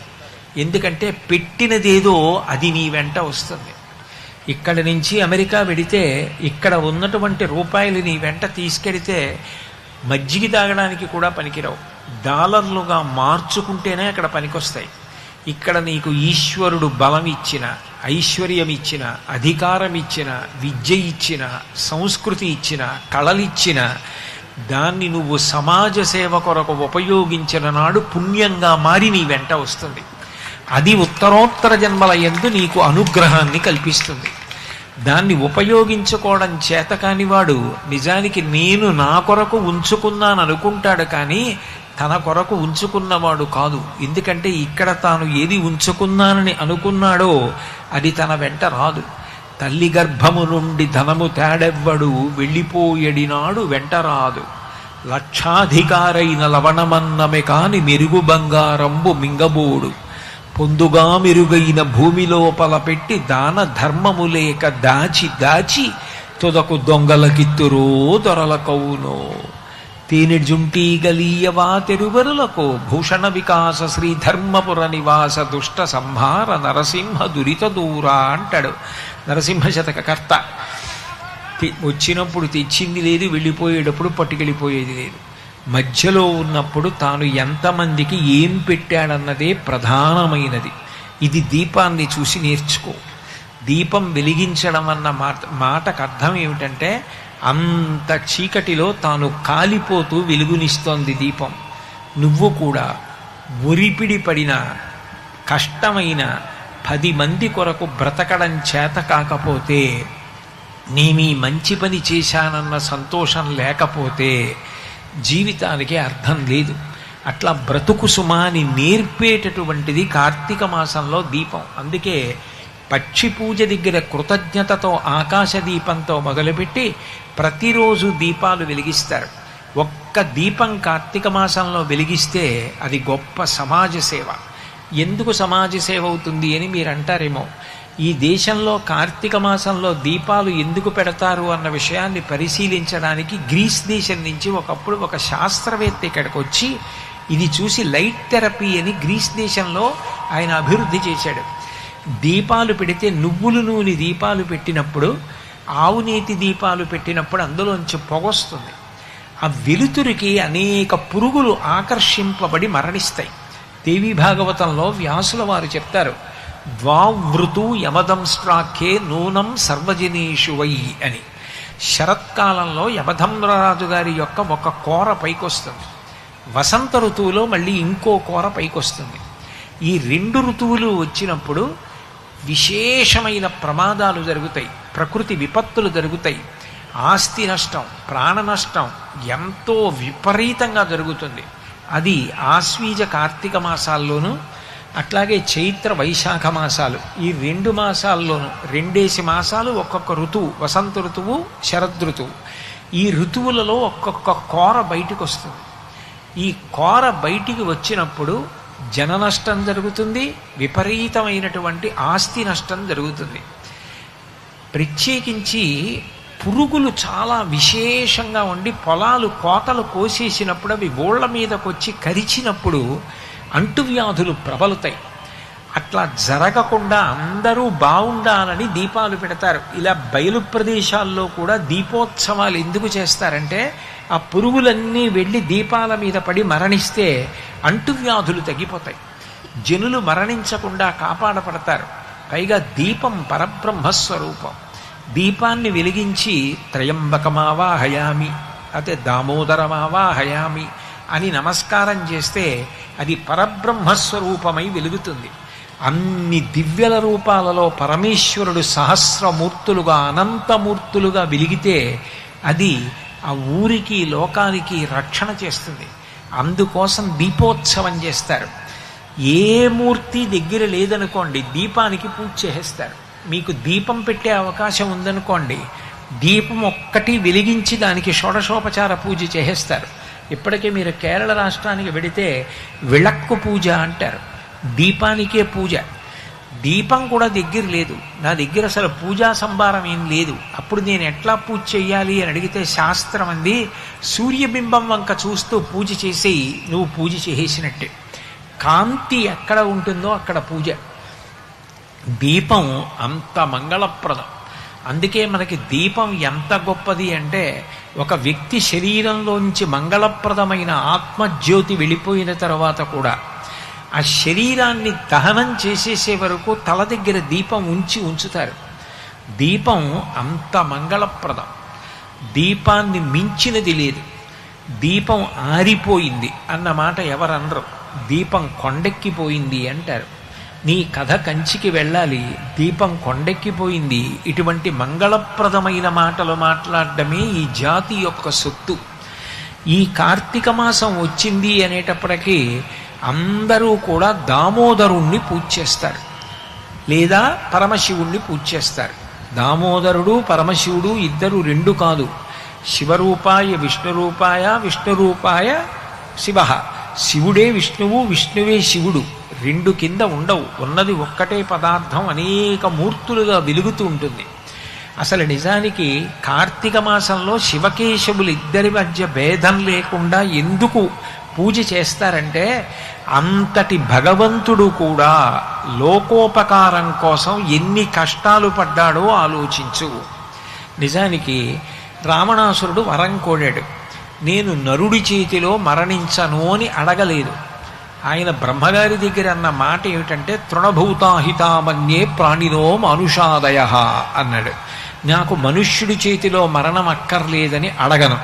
ఎందుకు అడగనంటే మనిషి గడ్డి పరకతో సమానం, వాడు నన్నించేస్తాడన్నాడు. అంత అవమానించాడు మనిషిని. అటువంటి మనిషిగా వచ్చి రావణ సంహారం చెయ్యడానికి మనిషిగా పుట్టాలంటే ఆ యుగంలో తల్లి గర్భంలో 12 నెలలు తల కిందకి కాళ్ళు పైకి పెట్టి పెరగాలి. భగవంతుడికి అవసరమా? తతశ్చ ద్వాదశే మాసే చైత్రే నావమికే తిథౌ నక్షత్రేదితి దైవత్యే సోచ్ఛ సంస్థేషు పంచషు గ్రహేషు కర్కటే లగ్నే వాక్పతాం ఇందునా సహ ప్రోద్యమానే జగన్నాథం సర్వలోక నమస్కృతం. నరుడిగా వస్తే తప్ప రావణ సంహారం చెయ్యలేనని 12 నెలలు కౌసల్యా గర్భవాసం చేసి రాముడిగా వచ్చి ఒక నరుడు ఎన్ని కష్టాలు పడతాడో అన్ని కష్టాలు పడి తండ్రి మరణిస్తే అంత ఏడ్చి భార్య కనపడకుండా ఉంటే అంత ప్రయత్నం చేసి సీతమ్మని తెచ్చుకొని రావణ సంహారం చేశాడు. భగవంతుడంతటి వాడు అన్ని కష్టాలు పడ్డాడు. కృష్ణ పరమాత్మగా వచ్చి ఏం సుఖపడిపోయాడా? భీష్మాచార్యుల వారు భాగవతంలో భీష్మస్థుతిలో అంటారు, హయరింకాముఖధూళి ధూసర పరిన్యస్తాల కోపేతమై రయజాత శ్రమతోయ బిందుయుతమై రంజిల్లు నిమ్మోముతో జయముం పార్థునకిచ్చు వెట్కనని నా శస్త్రాహుతించాలనొచ్చియు బోరించు మహానుభావు మదిలో చింతింతు నశ్రాంతమున్నంటాడు. అర్జునుడికి సారథ్యం చేయడానికి పగ్గాలు పట్టుకుని రథం నడుపుతుంటే ఆ ముందు విడుతున్న గుర్రాల డెక్కల మించి పైకి రేగిన ధూళి కృష్ణ పరమాత్మకి చెమట పడితే ఒంటి నిండా ధూళి పడిపోయింది. భీష్ముడు ప్రయోగించిన అస్త్రాల దెబ్బలు వచ్చి తగిలితే ఒంట్లోంచి నెత్తురు కారింది. అయినా అర్జునుణ్ణి కాపాడు కోసమని అంత కష్టపడి రథసారథ్యం చేసినటువంటి కృష్ణుడు ఎంత కష్టపడితే, ఎంత సమాజ సేవ చేస్తే భగవంతుడిగా పూజింపబడ్డాడు. ఎవరైనా నాట్యం చెయ్యండి అంటే వేదిక మీద నాట్యం చేస్తారు. ఆయన 101 పడగలు ఉన్నటువంటి కాళీయుడి యొక్క పడగల మీదకెక్కి యమునా నదీ జలాలు ఆవులు తాగితే మరణించకుండా ఉండాలని, భయంకర సర్పం కాళీయుణ్ణి యమునా నది నుంచి సముద్రానికి పంపించేయాలని, వెస దామోదరు పాదఘాతనకతుల్వేవేల చందంబులన్ ప్రసభాటోపమజోప బాపపణ భృచ్చటామండలం బసహంబై పగిలెన్ మణుల్ చెదరగా నాశ్యంబులన్ శోణితం బెసగం దంష్టలు నుగ్గుగా గరళవహ్నిజ్వాలికల్ వెల్వడన్ అని 101 పడగల మీద నృత్యం చేశాడు. ఆయన ఏమైనా సుఖపడిపోయాడా? కృష్ణ పరమాత్మగా వచ్చి ఎంత కష్టపడి ఎంత సమాజ సేవ చేశాడు. ఇంద్రుడు అలిగి వర్షం కురిపిస్తే, అయ్యా మమ్మల్ని ఎవరు కాపాడతారు అని అడిగితే, బాలుండాడుచునాతపత్రమని సంభావించి పూగుత్తి కింగీలం దాల్చిన లీలలీ నగవుతో కృష్ణుండు తానం మహాశైలం మున్వలకేల దాల్చి విపుల ఛత్రంబుగా పట్టే తద్భీలాభ్రచ్యుత దుశ్శిలాచకిత గోపీ గోప గోపంక్తికిన్ గోవర్ధనోద్ధరణం చేసి 7 రోజుల పాటు ఎత్తి పట్టుకున్నాడు కొండ. చిన్నపిల్లాడు కొండ వదిలేస్తే నజ్జైపోతాం, బయట నించుంటే వడగళ్ల వానకి కాళ్ళు చేతులు విరుగుతాయి, లోపలికి వెళ్ళకండని కొంతమంది బయట నించుంటే బతిమాలుకున్నాడు, నన్ను నమ్మండి, ఈ కొండ కిందకి రండి, నేను కాపాడతాను. బాలుండీతడు కొండదొడ్డది మహాభారంబు సైరింపగా జాలండోజని దీని కింద నిలువంచింతింపగా బోలదు ఈ శైలాంబోడిది జంతు సంయుత ధరా చక్రంబు పైబడ్డ నాకేలల్లాడదు బంధులార నిలుడి క్రిందన్ ప్రమోదంబునన్. మీరు ఈ కొండ కిందకి రండి, మిమ్మల్ని కాపాడతానని బతిమాలి 7 రోజులు కొండ ఎత్తి పట్టుకుని కాపాడాడు, ఆవుల్ని దూడల్ని కూడా. అందుకని గోవిందుడు అని పట్టాభిషేకం పొందాడు. శివుడు శివుడిగా ఏమైనా సుఖపడిపోయాడా? శివుడు లోకం కోసం ఎంత కష్టపడ్డాడు. దేవతలు తమకి ఉన్న సుఖాలు చాలవని అమృతం కోసమని పాలసముద్రాన్ని చిరికితే, ఆ పాలవెల్లి లోపల అప్పటికప్పటికి మంద రాగము తిరిగన్ చప్పుడు నిండెన జండము చెప్పిడిదే మధుని చెవులు చిందరగొని ఎన్నాలోల జలధి లోపల నాలో నహి విడిచి గీలా కోలాహలమున హాలాహల విషము పుట్టె అవనీనాథ. క్షీరసాగర మథనం చేస్తే హాలాహలం వస్తే, ఆ హాలాహలం సముద్రం మీద దూకితే సముద్రం ఇంకిపోయింది, పర్వతం మీదకి దూకితే పర్వతం కాలిపోయింది. అది దూకుతూ వెళ్ళిపోతుంటే భూమి అంతా కాలిపోతుంటే దేవతలందరూ పరిగెత్తుకుంటూ కైలాసానికి వెళ్ళి, చని కైలాసముజొచ్చి శంకరుని వాసద్వారముంజేరి ఈశుని దవ్వారికులు అడ్డుపడ్డ తల మంచుంజొచ్చి కుయ్యో మొర్రో విను మాలింపుము చిత్తగింపుము దయన్ వీక్షింపుమన్ సంభుజానన ముఖ్యల్ కనిరార్తరక్షణ కళా సంరంభునిన్ శంభునిన్. కైలాసానికి వెళ్ళి, స్వామి నువ్వు తప్ప మమ్మల్ని ఎవరు కాపాడతారయా, హాలాహలం నువ్వు పుచ్చేసుకో అన్నారు. లోకాలన్నింటినీ చంపేస్తున్నటువంటి హాలాహలాన్ని భర్త పుచ్చుకుంటాడంటే పార్వతీదేవి ఒప్పుకుంటుందా? కానీ అది జగజ్జనని అంటే అమ్మవారి యొక్క గొప్పతనం. ఆ తల్లి మీద ఎంత ప్రేమ అంటే శివుడికి వెళ్ళి నచ్చ చెప్పుకున్నాడు, లోకం కోసం హాలాహలం పుచ్చుకుంటాను పార్వతీ అని. ఆవిడ మృంగెడివాడు విభుండని మృంగెడిదియు గరళమనియు మేలని ప్రజకున్ మృంగమని సర్వమంగళ మంగళసూత్రమునెంతమది నమ్మినదో. తన మంగళసూత్రం మీద ఎంత నమ్మకమో, లోకంలో అందరి పసుపు కుంకాలు కాపాడే మంగళసూత్రంలో నేనుంటే నా మెడలో మంగళసూత్రం ఉండగా హాలాహలం తాగితే మాత్రం పరమశివుడికి ఏమవుతుంది? తాగేమంది ఆవిడ. భక్తి అంటే అక్కడ ఉన్నవి విగ్రహాలు కావు, అక్కడ ఉన్నవి రూపాలు. వాళ్ళ పట్ల గౌరవం ఉండాలి, మర్యాద ఉండాలి అన్నది నిజమైన భక్తి. ఆ భావన ఉంటే ఆ భావజాలము భక్తి అని పిలిపించుకుంటుంది. ఇందాక నేను అట్లా వెళ్ళి ఇట్లా వచ్చేస్తుంటే అక్కడ పార్వతీ పరమేశ్వరుల దగ్గర బంగారు రంగు కాగితాలు ఏదో ఒక యంత్రంలో పెట్టి పైకి వెళ్ళేటట్టుగా వాళ్ళ మీద పడేటట్టు చిమ్ముతున్నారు. ప్రభాకర్ రెడ్డి గారి ముఖం ఎర్రగా అయిపోయి, ఈ కాగితాలు చిమ్మడం ఏమిటి? ఆది దంపతుల మీద వేస్తే పువ్వులు వేయండి, లేకపోతే మానేయండి, ఇలాంటి పిచ్చి పనులు చేయకండి అన్నారు. నేను ఎంత సంతోషించానో మనసులో. ఇది కదా భావన అంటే, వాళ్ళు ఉన్నారన్న భావన అంటే అది. అబ్బా చాలా బాగుందండి అంటే అర్థం ఉండాలి. మన్ని కూర్చోబెట్టి అలా కాగితాలు చల్లితే ఒప్పుకుంటామా? పార్వతీ పరమేశ్వరులు ఆది దంపతులు లోకానికి, వాళ్ళ పట్ల కూడా మర్యాద ఉండాలి. అది వాళ్ళక్కడ ఉన్నారు, వాళ్ళ మీద పువ్వులు పడాలి తప్ప కాగితం ముక్కలు వేయడం ఏమిటన్న భావన కలగడం నిజమైన భక్తి వాళ్ళు ఉన్నారన్న భావన. పరమశివుడు అంత కష్టపడి తన చుట్టూంచుర సంఘముల్ జయ జయధ్వానంబులన్ బొబ్బిడన్ ఘనగంభీరవమ్ముతో శివుడు లోకద్రోహి హుంపోకు రమ్మని కింగేల తెమల్చి కూర్చి కడిగా నంకించి జంబూఫలంబున సర్వంకషమున్ మహావిషమున ఆహారించ హెలాగతిన్. లోకాలన్నీ భయపడిపోతున్నటువంటి హాలాహలానికి ఎదురు వెళ్ళి ముద్ద చేసి నోట్లో పెట్టుకుని మింగబోయాడు. కంఠం దగ్గరికి వెళ్ళాక ఆలోచించాడు. ఉదరము లోకంబులకును సదనంబకుటెరిగి శివుడు చటుల విషాగ్నిన్ కుదురుకొనే కంట బిలమున పదిలంబుగా నిలిపి సూక్ష్మ ఫలరసము క్రియన్. లోపలికి వెళ్తే కడుపులో అధోలోకాలున్నాయి, పైకి వదిలేస్తే ఊర్ధ్వలోకాలున్నాయి. మింగకుండా కక్కకుండా కంఠంలో పెట్టుకుని అంత తెల్లటి వాడు మచ్చ చెచ్చుకుని నీలకంఠుడు గరళకంఠుడు శ్రీకంఠుడయ్యాడు. తెల్లగా ఉన్న వాళ్ళకి చిన్న మచ్చ వస్తే చాలా బాధపడిపోతారు, అయ్యో మచ్చ వచ్చింది కనపడుతుందని. అంత తెల్లటి శంకరుడు స్ఫటికమణి నిభం మచ్చ తెచ్చుకున్నాడు లోకం కోసం, గరళాన్ని భుజించి. వాళ్ళు సమాజం కోసం అంత కష్టపడ్డారు. నువ్వు వెలిగించిన దీపం కాలిపోతూ వెలుగునిస్తోంది. నువ్వు ఆరాధిస్తున్న శివకేశవులు లోకం కోసం అన్ని అవతారాలు స్వీకారం చేశారు. ఒక అవతారమా విష్ణువు? వేదోద్ధారణ మందరాభరణ వృద్ధిధర్మ నిర్మాణ ప్రహ్లాదత్రాణ బలిప్రతారణ నృపాహంకార నిర్వాపణ వైదేహీరమణ ధనంజయ జయ వ్యాపార పారీణ క్షోణీ దివ్యత్కరుణ తమోహరణ తండ్రి వెంకటేశ ప్రభో అంటారు కరుణశ్రీ గారు. దశావతారాలు, అనంతకోటి అవతారాలు, అందులో ప్రధానం దశావతారాలు. అన్ని అవతారాలు స్వీకరించి అంత అనుగ్రహాన్ని కటాక్షించాడు. నిజంగా ఆ భగవంతుడి యొక్క లీలా వైభవాన్ని వింటూ ఉంటే ఆశ్చర్యంగా ఉంటుంది. అంత కష్టపడ్డాడే అందరి కోసం. అంతవరకు ఎందుకండి వెంకటేశ్వర స్వామి? నేను ఒకప్పుడు ఒక విషయానికి ఆశ్చర్యపోయా. నేను వెంకటేశ్వర స్వామి వారి దర్శనం చేసుకోవడానికి వెళ్ళా తిరుమల. దర్శనం చేసుకుని బయటికి వస్తున్నాను. వస్తుంటే నా వెనక ఉన్నటువంటి వాళ్ళల్లో ఒక ఆయన అన్నాడు, ఏమిటో ఓ 10 నిమిషాలు కూడా ఎప్పుడూ నించోనివ్వరు, తోసేస్తారు, వెళ్ళండి వెళ్ళండి వెళ్ళండి అంటారు అన్నాడు. నేను నిజమే కదా, పాపం అలా అనిపిస్తుంది కదా అనుకున్నాను.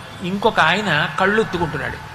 నేను అనుకున్నాను బహుశా బయటికి తోసేశారని, వెళ్ళిపోమ్మన్నారని. తోసేయడం అంటే వెళ్ళిపోండి వెళ్ళిపోండి అన్నారని ఆయన కళ్ళు ఎత్తుకుంటున్నాడులో ఉంది అనుకున్నాను నేను. ఆయన అన్న మాట నా జీవితంలో నేను ఇప్పటికి కాదు ఎప్పటికీ మర్చిపోను. ఆయన అన్నాడు, ఎప్పటి నుంచి నించున్నాడు, కింద నించుంటే నాలాంటి వాళ్ళు కనపడరని ఆ పద్మపీఠం మీద కాలు కదపకుండా అలాగే నించున్నాడు కదా, నించుని నించుని నించుని నించుని కాళ్ళు నొప్పెట్టవా స్వామి? ఒక్క 10 నిమిషాలు నీ కాళ్ళు పట్టే అనుగ్రహం ఇవ్వవయ్యా. ఎంత నిలబడ్డావయ్యా మా కోసం, నిలబడి మమ్మల్ని చూస్తూ అలా ఉండిపోయావా? మేము కనపడలేదు అంటామేమోనని మా కోసం ఆ పీఠం ఎక్కలా నించున్నావా? ఆ ఇరుకులో ఇంతమంది వచ్చి విడిచిపెట్టినటువంటి గాలి పీలుస్తూ నించున్నావా? నువ్వు సామాన్యమైన శిలా విగ్రహం కాదు కదా. నకృతం దైవ సంఘైశ్చ నకృతం విశ్వకర్మణ స్వేచ్ఛయా క్రీడతే తత్ర ఇచ్ఛారూపం విరాజిత.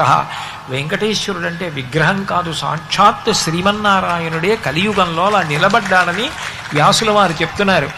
అటువంటి వాడివి స్వామి, మా కోసం ఎప్పటి నుంచి నించున్నావు? 5 నిమిషాలు నించోలేను, అరగంట నించోలేను, ఇలా నించున్నావా?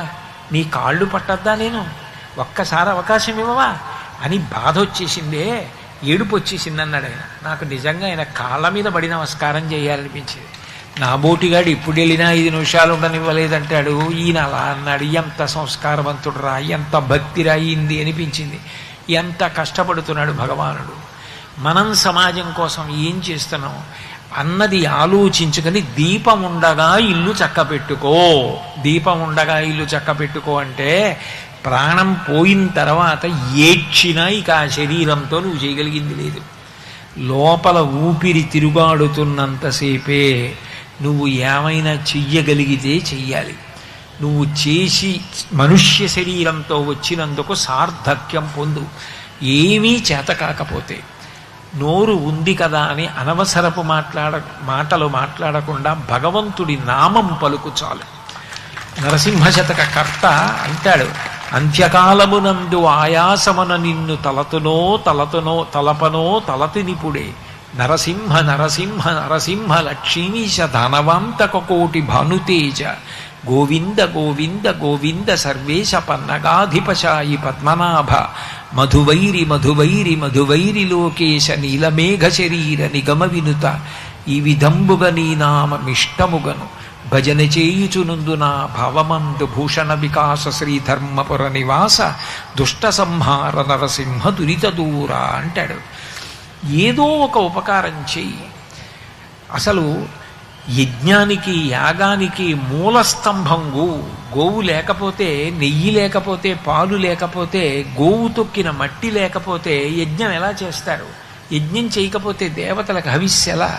దేవతలకు హవిస్సు వెళ్ళకపోతే వర్షం ఎందుకు పడుతుంది? వర్షం పడకపోతే భూమి మీద పంట ఎలా పండుతుంది? దీనికి అంతటికీ కారణమైనది గోవు. తిక్కన గారు మహానుభావుడు, ఈ ప్రాంతం వాడు. ఆయన మహాభారతాన్ని ఆంధ్రీకరించాడు. అనుశాసనిక పర్వంలో గోవు గొప్పతనం గురించి చెప్తూ ఒక అద్భుతమైన పద్యాన్ని రాశాడు ఆయన. పరమ పవిత్రముల్ యజనభాజనముల్ తము విన్న చూచినం దురిత చేయంబులెల్ల తొలగంత్రోయగ చాలు ప్రధానకర్త కొత్తరగతి లాభవైభవము తంగిటి జున్నుక చేయు గోవులు ఎవ్వరతగ వానికొల్తుర నివారణ చొత్తురు వారు నాకమున్నన్నాడు.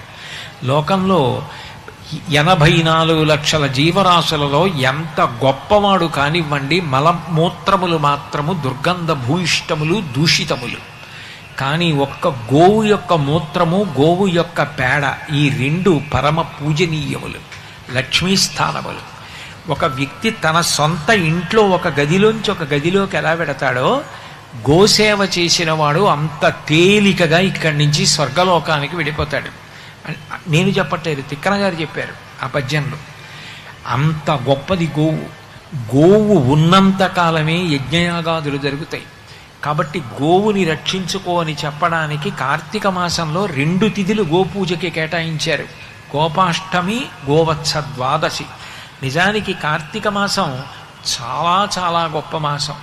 దీపదానం, అన్నా చెల్లెళ్ళు యొక్క ప్రేమ చెప్పడానికి మొట్టమొదట వచ్చేటటువంటి విధియ తదియ తిథులు, సుబ్రహ్మణ్య ఆరాధనం. పాముని కూడా మాకు ఉపకారం చేసేదే, మేమది విఘ్నేశ్వరుడికి యజ్ఞోపవీతంగా వేస్తాం. అవతల శ్రీకాళహస్తిలో జ్ఞానప్రసూనాంబ సర్ప వడ్డాణం పెట్టుకుంటుంది. సర్పం మీద మహానుభావుడు పడుకుంటాడు విష్ణుమూర్తి. కొన్ని నాగదేవతలున్నాయి, అవి తమంత తాము అనుగ్రహిస్తాయి. ఇప్పటికీ దివిసీమలో పెదకళ్ళేపల్లి అని ఉంది. ఆ పెదకళ్ళేపల్లిలో నాగేశ్వరుడు అన్న పేరుతో స్వామివారు ఉన్నారు, నాగదేవతలు. అక్కడ పుట్టి అక్కడ ఆరాధన చేసిన వాళ్ళు ఎంతంత గొప్పవాళ్ళు అయ్యారు. వేటూరి సుందరరామూర్తి గారు, సుసర్ల దక్షిణామూర్తి గారు, పింగళి వెంకయ్య గారు, అట్లాగే వేటూరి ప్రభాకర శాస్త్రి గారు, వేటూరి సుందరరామూర్తి గారు, పారుపల్లి రామకృష్ణయ్య పంతులు గారు, బాలమురళీకృష్ణ గారి గురువు గారు, వాళ్ళందరూ పెదకళ్ళేపల్లిలో పుట్టి పెదకళ్ళేపల్లిలో పెరిగి పెదకళ్ళేపల్లి స్వామిని సేవించిన వారు. పక్కన టేకుపల్లిలో సూరయ్య గారు సేవిస్తే ఘంటసాల గారు పుట్టారు. నాగదేవతలు అంత గొప్పవి. నన్నయ్య గారు ఆదిపర్వంలో ఆదిశేషుడు గురించి ఒక అద్భుతమైన పద్యాన్ని రచన చేశారు. అందులో ఆయన అంటారు, అసలు ఆ ఆదిశేషుడు ఎంత గొప్పవాడు అంటే సాక్షాత్ శ్రీమన్నారాయణుడికి శయనమై ఉంటాడు. అట్లాగే వాసుకి పరమశివుడికి మెడలో హారమై ఉంటాడు. అంతంత గొప్ప నాగదేవతలందరూ కూడా పెదకళ్ళేపల్లి లింగస్వరూపాన్ని పూజ చేసి ఇప్పటికీ అక్కడికి వెళ్ళిన వాళ్ళని అనుగ్రహిస్తూ ఉంటారు అంటారు. అటువంటి నాగదేవతని పూజించే లక్షణం కూడా ఈ కార్తీక మాసం నాగుల చవితి నాడు కనపడుతుంది. అసలు కార్తీక మాసంలో సమస్త భూతములను ప్రేమించడం, సమస్త భూతములను సేవించడం తప్ప మనిషిగా ఎట్లా బ్రతకాలో నేర్పే మాసం కార్తీక మాసం. ఈ కార్తీక మాసంలో ప్రత్యేకించి దామోదరుణ్ణి సేవించమంటారు. కార్తీక దామోదరుడు అంటారు కదా. దామోదరుడు అన్న మాటకు అర్థం ఏమిటంటే దామ్నా ఉదరా మాత్రే బద్ధ ఇది దామోదర అని. విష్ణుమూర్తి స్వరూపాన్ని పెట్టి నడువుకి తులసి మాల చుడతారు. అలా తులసి మాల నడువుకి చుట్టి ఉన్నటువంటి మూర్తి ఎవరో ఆయన్ని దామోదరుడు అంటారు. అసలు నిజానికి బ్రహ్మచారి, గృహస్థు, వానప్రస్థు, సన్యాసి నలుగురు కూడా వినదగిన లీల ఏది అంటే దామోదర లీల అని చెప్తారు. దామోదర లీల భాగవతంలో ఒక సర్వోత్కృష్టమైన లీల. ఇక దామోదర లీలని మించిన లీల ఉన్నది అని చెప్పబడడం నేను వినలేదు. ఎవరైనా కూడా దామోదర లీల వినాలి అనుకుంటారు. అందున కార్తీక మాసంలో ఆ భాగవతాంతర్గతమైనటువంటి దామోదర లీల వినడం అంత గొప్పదిగా చెప్తారు. అయితే నేను ఆ మాట అన్నాను కాబట్టి ఒక్కసారి సంక్షిప్తంగా దామోదర లీలని స్పృశించే ప్రయత్నం చేస్తాను. ఒక రోజున చిన్ని కృష్ణుడు పరిపూర్ణావతారం మహానుభావుడు.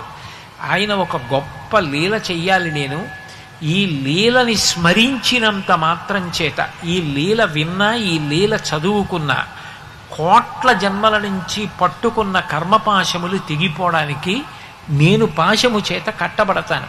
నేను కట్టబడిన లీల వింటే వాళ్ళ కర్మ పాశముల కట్లు తెగిపోవడానికి లీల చేస్తాననుకున్నాడు. అనుకుని సుడియుచు గిదుకుచు వాలుచు సడికొట్టుచు అమ్మ రమ్ము చన్నిమ్మనుచున్ వెడబెడ గంతులు వయిచుచు కదిసి కడవ బాలకుండు కవ్వము పట్టెన్. అమ్మ యశోదాదేవి కుండ నిండా ఆవు పాల పెరుగు, అందులోకి కవ్వంచి దింపి ఆ తాడు పెట్టి కవ్వాన్ని లాగి చిలుకుతోంది.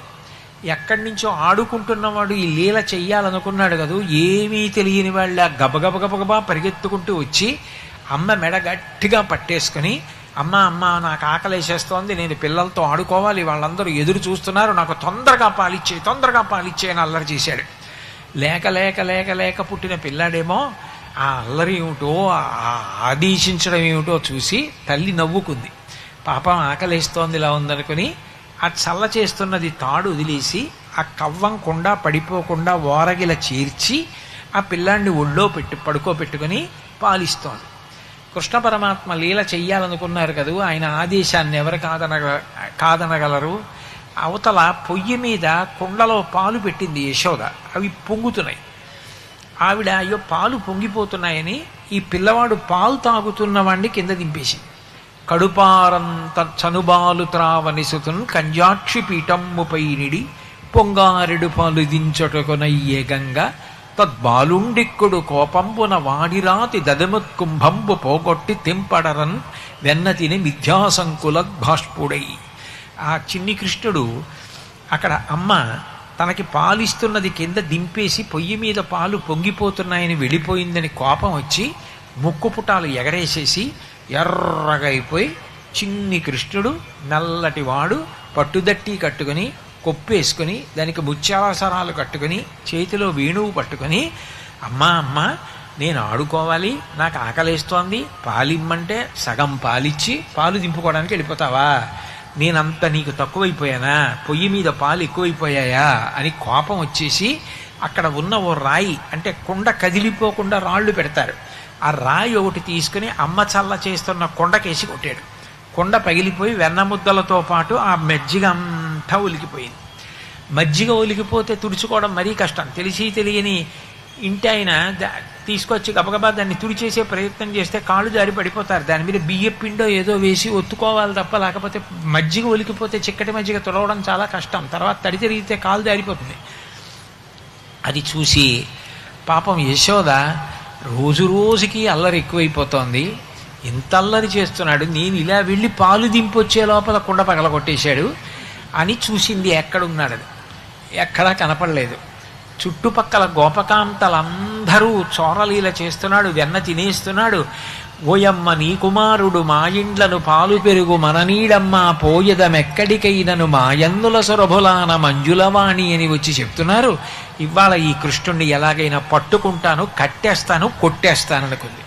లాలనమున బహుదోషము లూలింప్రాపించు తాడనోపాయములంచాల గుణంబులు కలుగును తాడనంబె బాలురకును పద్యంబరయన్. నా పిల్లాడు లేక లేక పుట్టాడనుకుంటే ముదుసలి ఇంటి దీపమని ముద్దిడు మూర్ఖుడు కాడు అంటారు రాయలు వారు. మా ఇంటి దీపమే ఎంత బాగా వెలుగుతోందో అని ముద్దెట్టుకుంటే మూతి కాలిపోతుంది. అట్లా లేక లేక పుట్టాడని ముద్దు చేస్తుంటే వీడి అల్లరి ఎక్కువైపోతోంది, అందుకని వీడిని ఇవాళ కట్టేస్తాను, కొట్టేస్తానంది అని అలా అనుకుంటే దొరకడానికి ఆయన ఏమైనా అంత తేలిగ్గా దొరుకుతాడా? 5 ఏళ్ల పిల్లాడు, అటు పరిగెడతాడు, ఇటు పరిగెడతాడు.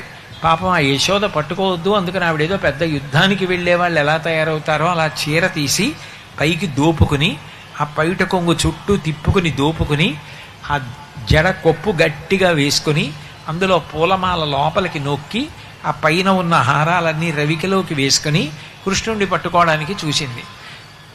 తీరా చూసేటప్పటికీ ఆ కృష్ణుడు ఆ వికచనయన వేరొక ఇంటిలో వెలయలోలు తిరుగ వేసి ఎక్కి ఉట్టిలోని వెన్న నులుకుచునొక కోతి పాలు చేయుచున్న బాలుకనియే. ఆ రోజుల్లో కొయ్య రోల్లో దంపేవారు ధాన్యం. ఆ కొయ్య రోలు ఒకటి గోడ దగ్గర తిరగేసి పెట్టి దాని మీద ఎక్కి నించుని గోడ మీద ఉన్న కోతికి వెన్న ముద్దలు తీసి పెడుతున్నాడు. పెట్టి కోతి తింటుంటే ఏ అవతారంలో ఉన్నా వానరాలంటే అంత ఇష్టం. వాటికి వెన్న పెట్టి అవి తింటూ ఉంటే నవ్వుతున్నాడు. మధ్య మధ్యలో వెనక్కి తిరిగి చూసి, అమ్మా అమ్మా నువ్వు నాకు పాలు ఇవ్వలేదమ్మా, ఆడుకుంటానన్నానమ్మా, నాకు సగం పాలిచ్చి నన్ను ఒళ్ళోంచి దింపేశావమ్మా, నీకు పొంగిపోతున్న పాలు ఎక్కువైపోయాయమ్మా అని చెప్పి అమ్మను తలుచుకుని అమ్మ ఎక్కడ వస్తుందో అమ్మ ఎక్కడ కొడుతుందో అని భయపడిపోయిన వాడిలా వెనక్కి తిరిగి చూస్తున్నాడు. ఆ కుంతీదేవి ప్రార్థన చేస్తూ అంటుంది, కృష్ణ నువ్వు నటించిన భయం చూసి భయానికి భయం వేసిందంటుంది. అలా భయం నటించాడు. వెనక్కి తిరిగి భయంతో యశోద వచ్చేస్తుందేమో పట్టుకుంటుందేమో అన్నట్టుగా చూస్తున్నాడు. నీలోగా ఆవిడ రాని వచ్చింది. ఇంటి నిండా ఎక్కడ చూసినా స్తంభాలు. వాళ్ళ ఇంట్లో ఆయన బయలుదేరి గబగబా పరిగెట్టి ఆ స్తంభాల చాటున దాక్కుంటున్నాడు. యశోద కూడా వెనకాల పరిగెడుతోంది. స్తంభాది కంబులు తనకు అడ్డంబైన అట్టట్టున నిపట్టు అనివీని ఈ తప్పు సైరింపు ఇంక దొంగిలబోదు నేనని ముని ముట్ట నిచ్చువాని కాటుక కరగంగనే కందులు నిలుముచూ వెడలు కన్నీటితో వెగచువాని ఏ దశ వచ్చునో ఇది అని పలుమార్లు చురుగుచు క్రీగంట చూచువాని గూడబారి పట్టుకొని వెరపుచు చిన్ని వెన్న దొంగ చిక్కెననుచు కొట్ట చేతులాడక పూబోడి కరుణతోడబాలు కట్టదలచే అన్నారు పోతన గారు. ఆ స్తంభాల చాటుకు వెళ్ళి దాక్కుంటున్నాడు కనపడకుండా. చిన్న బుడతడు. అమ్మేమో అటు పరిగెత్తి ఇటు పరిగెత్తి ఎక్కడున్నాడని ఆయాస పడుతూ నిలబడితే స్తంభం చాటు నుంచి నక్కి చూస్తూ ఉండేవాడు. ఇదిగో ఇక్కడున్నాడని పరిగెడితే మళ్ళీ అలా పరిగెడుతూ ఇంకో స్తంభం చాటుకి వెళ్ళిపోయేవాడు.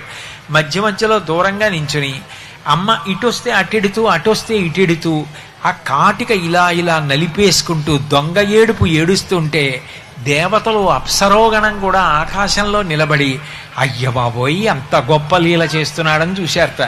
ఆ చెంపలన్నీ కాటుకైపోయి దొంగేడు పేడుస్తూ ఆ చేతులన్నీ కాటుక చేసేసుకొని అమ్మా అమ్మ ఇంకెప్పుడు దొంగతనం చేయనమ్మా, వెన్న తిన్నమ్మా, ఎవరింటికి వెళ్ళనమ్మా, కుండలు పగలగొట్టనమ్మా, ఇంకా ఇలాంటి అల్లరి చేయనమ్మా, అమ్మ నన్ను కొట్టకమ్మా, నన్ను పట్టుకోకమ్మా, నన్ను ఏం చేయకమ్మా అని అరుస్తున్నాడు. అయినా యశోద పట్టుకుందామని పరిగెడుతూనే ఉంది. అటు తిరిగింది ఇటు తిరిగింది. చిట్ట చివరికి చూశాట, అయ్య పిచ్చి తల్లి, లోకంలో నన్ను పట్టుకోగలిగిన వాళ్ళు లేరు, నన్ను పట్టుకుంటానని పరిగెడుతున్నావా? కానీ అమ్మా అన్న మాట వెనక ఉన్న మాధుర్యం ఏమిటో నేను నీకు కొడుకుగా పుట్టాక నాకు అర్థమైందమ్మా. అందుకని నువ్వు కష్టపడితే చూడలేకపోతున్నానని దొరికిపోయాట. అప్పుడు ఆవిడ భుజం దగ్గర చెయ్యి పట్టుకొని కొట్టేద్దామనుకున్నది ఆ చిన్ని కృష్ణుడు. ఆ ఏడుపు, ఆ కాటుక, ఎర్రపడిపోయిన కళ్ళు, ఆ అందం, పొట్ట ఎగిరి పడిపోతోంది, దొంగ ఏడుపు, ఎక్కిళ్ళు వచ్చేస్తున్నాయి. చూసి కొట్టలేక చూపుడు వేలిలా చూపించి కొట్టలేక పిల్లవాడిని కొట్టలేక నేను కట్టేస్తానందిట. బాలు కట్టదలచే అని ఆవిడ మరిచిపోయింది. వీరెవ్వరు శ్రీకృష్ణులు కారా, ఎన్నడు నువ్వెన్న తినరట, చోరత్వం వించు ఇకను నెర్వరట, దరిద్రునిట్టిని ఎతులు కలరే. అమ్మకి చాలా కోపం వచ్చేసింది అనుకోండి, పిల్లాడిని పొగిడి అబ్బో ఎంత గొప్పవారండి మీరు, రోజు పెడుతున్నారట. పాపం పాఠశాలకు అంటుంది, వీడు రోజు పాఠశాలకు వెళ్ళలేదు ఆడుకుంటున్నాడని తెలిసిపోయింది ఆవిడికి. అట్లా ఓహో మీరు కృష్ణుడు కాదేమిటి, పాపం మీకు దొంగతనం తెలియదే, మీరెప్పుడు వెన్న తినలేదే, నేను అంతా దాచేసుకుంటున్నానే అని ఆ పిల్లాడి మీద ఓహో పెద్ద ఎక్కాలు జరుగుతూ వాడిని పట్టుకుని ఆ పక్కన చల్ల చేసి పడేసినటువంటి తాళ్ళు ఒక్కొక్కటి తెస్తోంది, పిల్లవాడి పొట్టకి తిప్పుతోంది కట్టేద్దామని. తర్జనని లోగిటంగల రజ్జు పరంపరల శిశు కట్టన్న బొజ్జ తిరిగి రాదయ్యే జగజ్జాలములున్న బొజ్జ కట్టందరమే. తాడు తెస్తోంది, వదిలేస్తే పారిపోతాడు. అందుకని ఆ తాడు తీసుకుని ఎడం చేత్తో పిల్లాన్ని నడుం చుట్టూ చెయ్యేసి పట్టుకుని చుట్టూ తిప్పి ముడేద్దామని చూస్తే 2 అంగుళాలు తక్కువ వస్తోంది. మళ్ళీ పిల్లాన్ని పట్టుకుంటోంది, అవతల గదిలోకి ఎడుతోంది, ఇంకో తాడు తీస్తోంది, వాడిని ఏదో అంటోంది, మళ్ళీ నడుం చుట్టూ చెయ్యేస్తోంది. ఈ 2 తాళ్ళు కలిపి ముడేసి పొట్ట చుట్టూ తిప్పితే మళ్ళీ 2 అంగుళాలు తక్కువ వస్తోంది. ఎన్ని తాళ్ళు ముళ్ళేసినా 2 అంగుళాలు తక్కువ వస్తోంది. ఎందుకు 2 అంగుళాలే తక్కువ వస్తోందని ఆవిడ ఆలోచించట్లేదు. ఆవిడ వెడుతోంది, తాళ్ళు ముళ్ళేస్తోంది, పొట్ట చుట్టూ తిప్పుతోంది. జగజ్జాలములున్న బొజ్జ కట్టందరమే, సమస్త జగత్తులు ఉన్న బొజ్జ కట్టగలరా? ఆ 2 అంగుళాలు తక్కువ అవడం అంటే అర్థం ఏమిటంటే, నేను భగవంతుణ్ణి పొందగలను, భగవంతుణ్ణి పొందడానికి ఇది ఉపాయం అనుకోవడం 2 అంగుళాలు తక్కువ. భగవంతుణ్ణి పొందడానికి మార్గం లేదు. మనం భగవంతుణ్ణి ప్రేమతో సేవించి మనం చెయ్యగలిగింది చేస్తుంటే ఆయన మనకి వశపడాలి, కానీ మనం ఆయన్ని వశం చేసుకోవడానికి సాధ్యం కాదు. అది 2 అంగుళాలు తక్కువ అవడం. చిట్ట చివరికి చూసేట్టయిన వడల చెమటలగ ఎనుత్తరీయముజార తురుముకున్న విరులు జారిరాల పట్టరాని తనను పట్టెదనని చింత కట్టుకున్న తల్లి కరుణ చూచి చిక్కడు సిరికౌగిటిలో చిక్కడు సనకాదు యోగి చిత్తాబ్జములం చిక్కడు శృతిలతి కావళి చిక్కెనతడు లీల తల్లి చేతన్ రోలన్. ఆఖరికి ఒళ్ళంతా చెమట పట్టేసి పవిట జారిపోయి కొప్పు ఊడిపోయి పువ్వులు జారిపోతూ కష్టపడిపోతున్న అమ్మని చూసి, పిచ్చమ్మా నన్నెవరు కట్టలేరు, అయినా కడతానని పరిగెడుతున్నావు, అమ్మా అని పిలిచాను కదూ, అమ్మా అన్న మాటలో మాధుర్యం తెలుసుకున్నాను కదూ, లోకాలకి తల్లినైనా తండ్రినైనా నేనే, త్వమేవ మాతా చ పితా త్వమేవ త్వమేవ బంధుస్య సఖాత్వమేవ త్వమేవ విద్యా ద్రుణం త్వమేవ సర్వం మమ దేవదేవ. అట్లాంటి పరమాత్మ కొడుకుగా వచ్చి యశోద దగ్గర పాలు తాగితే అమ్మ అన్న మాటకి అంత కట్టుబడిపోయాడు. కట్టుబడిపోయి అమ్మ తాడుతో కట్టేసిందిట. కట్టేస్తే మచ్చలేనటువంటి పరమాత్మకి ఆ తాడు ఊరిపిడికి మచ్చ పడిందిట. ఆ మచ్చ నడుం మీద ఉన్నటువంటి వాడెవరో ఆయన దామోదరుడు. అంటే అంతే భక్తికి అంత లొంగిపోయినటువంటి వాడు. ఒక కొస తీసుకెళ్లి రోటికేసి కట్టింది, యమలార్జున భంజనం జరిగింది. ఆ తాడు చేత యశోద చేత కట్టబడిన వాడు ఉన్నాడే, వాడు భక్తికి కట్టబడతాడు. వాడు దేనికి వశుడు కాడు. కానీ ఆ భక్తి ఎవరికి ఉన్నదో వారికి మాత్రం ఆయన బద్ధుడైపోయి వాళ్ళ హృదయాలలో నివాసం చేస్తూ ఉంటాడు. అటువంటి వాడివి స్వామి, కట్టబడని వాడివి కట్టుబడ్డావు. కాబట్టి ఆనాడు యశోద కట్టిన దానికి గుర్తుగా నీ నడుం చుట్టూ తులసి కడుతున్నామని ఆ దామోదర దామోదర దామోదర దామోదర అంటూ ఆయన నడుం చుట్టూ తులసి మాల కడతారు. ఆ కట్టినటువంటి మాలతో ఉన్న పరమాత్మ దర్శనాన్ని దామోదర స్వరూప దర్శనం అంటారు. అంటే అంతగా భక్తికి వశపడిపోతాడు. ఆ భక్తికి పరమశివుడు వశపడిపోతాడు. ఇద్దరిది అదే లక్షణం. భృంగీచ్ఛానటనోత్కటక్కరి మదగ్రాహీ స్ఫురన్మాధవాహ్లాదో నాదయుతో మహాసితవపు పంచేషు నాచాధృత సత్పక్షస్వమనోవనేష సపునః సాక్షాన్మదీయే మనోరాజీవే భ్రమరాధిపో విహరతాం శ్రీశైలవాసీ విభూ అంటారు శంకరాచార్యులు వారి సౌందర్యలహరిలో. పువ్వులో తేనె ఉంటుంది. ఆ తేనె కోసం ఎక్కడెక్కడి నుంచో ఎగిరి వస్తుంది తుమ్మెద. భ్రమరాంబ, శ్రీశైలంలో ఆడతుమ్మెద రూపంలో అమ్మవారు ఉంటుంది. సీతవపుహు, తెల్లటి తుమ్మెద రూపంలో శంకరుడు ఉంటారు. ఇద్దరు ఎగిరొచ్చి పువ్వులో మకరందం కోసం వాళ్తారు. ఈ హృదయ పద్మంలో భక్తి అన్న మకరందం ఉంటే వాళ్ళిద్దరు వస్తారు.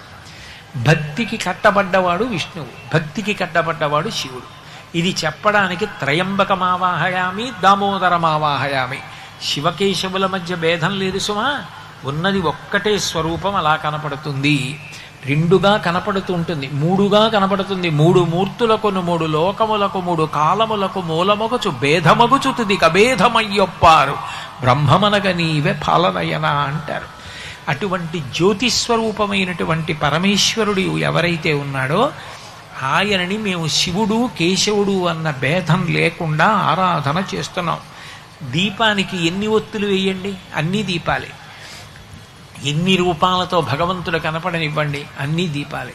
ఒక్కొక్కసారి విష్ణువే 2గా కనపడ్డాడు. తిరుమలలో ఆయనే ఆదివరాహమూర్తి, ఆయనే వెంకటేశ్వరుడు. రామాయణం బాలకాండలో ఆయనే పరశురాముడు, ఆయనే రాముడు. ఒక విష్ణువు 2గా కనపడ్డాడు. అప్పుడు ఒకే పరమాత్మ శివకేశవులుగా కనపడితే ఆశ్చర్యం ఏముంది?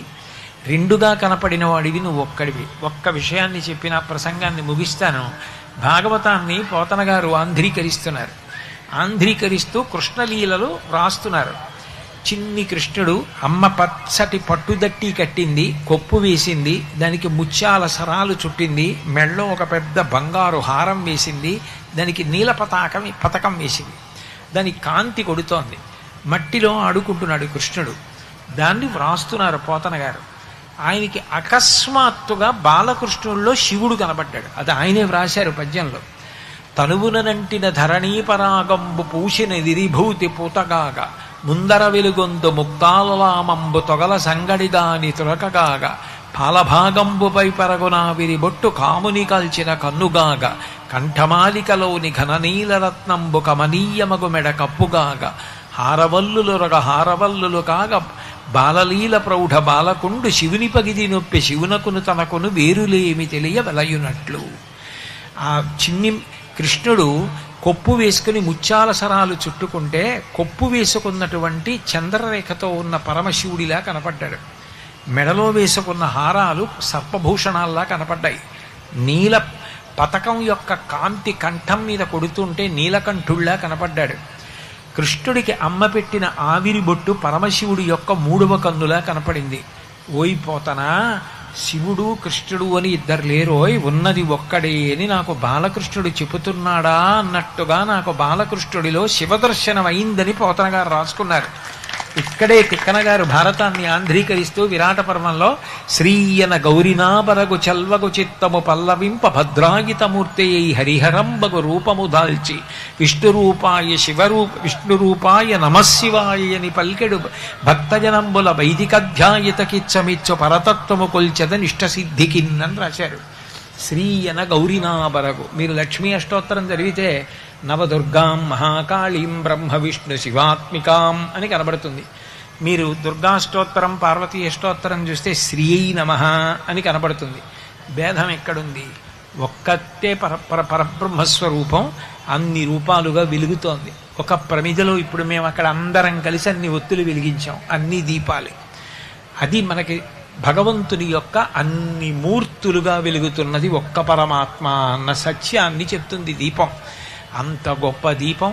మీరందరూ ఈ నెల్లూరు పట్టణంలో కార్తీక దీపోత్సవాన్ని చేసుకోవడమే కాదు, దీపోత్సవాన్ని చేస్తూ సమాజ సేవ దీపాన్ని ఆదర్శంగా తీసుకుని అంత గొప్ప సేవ చేస్తున్నారు.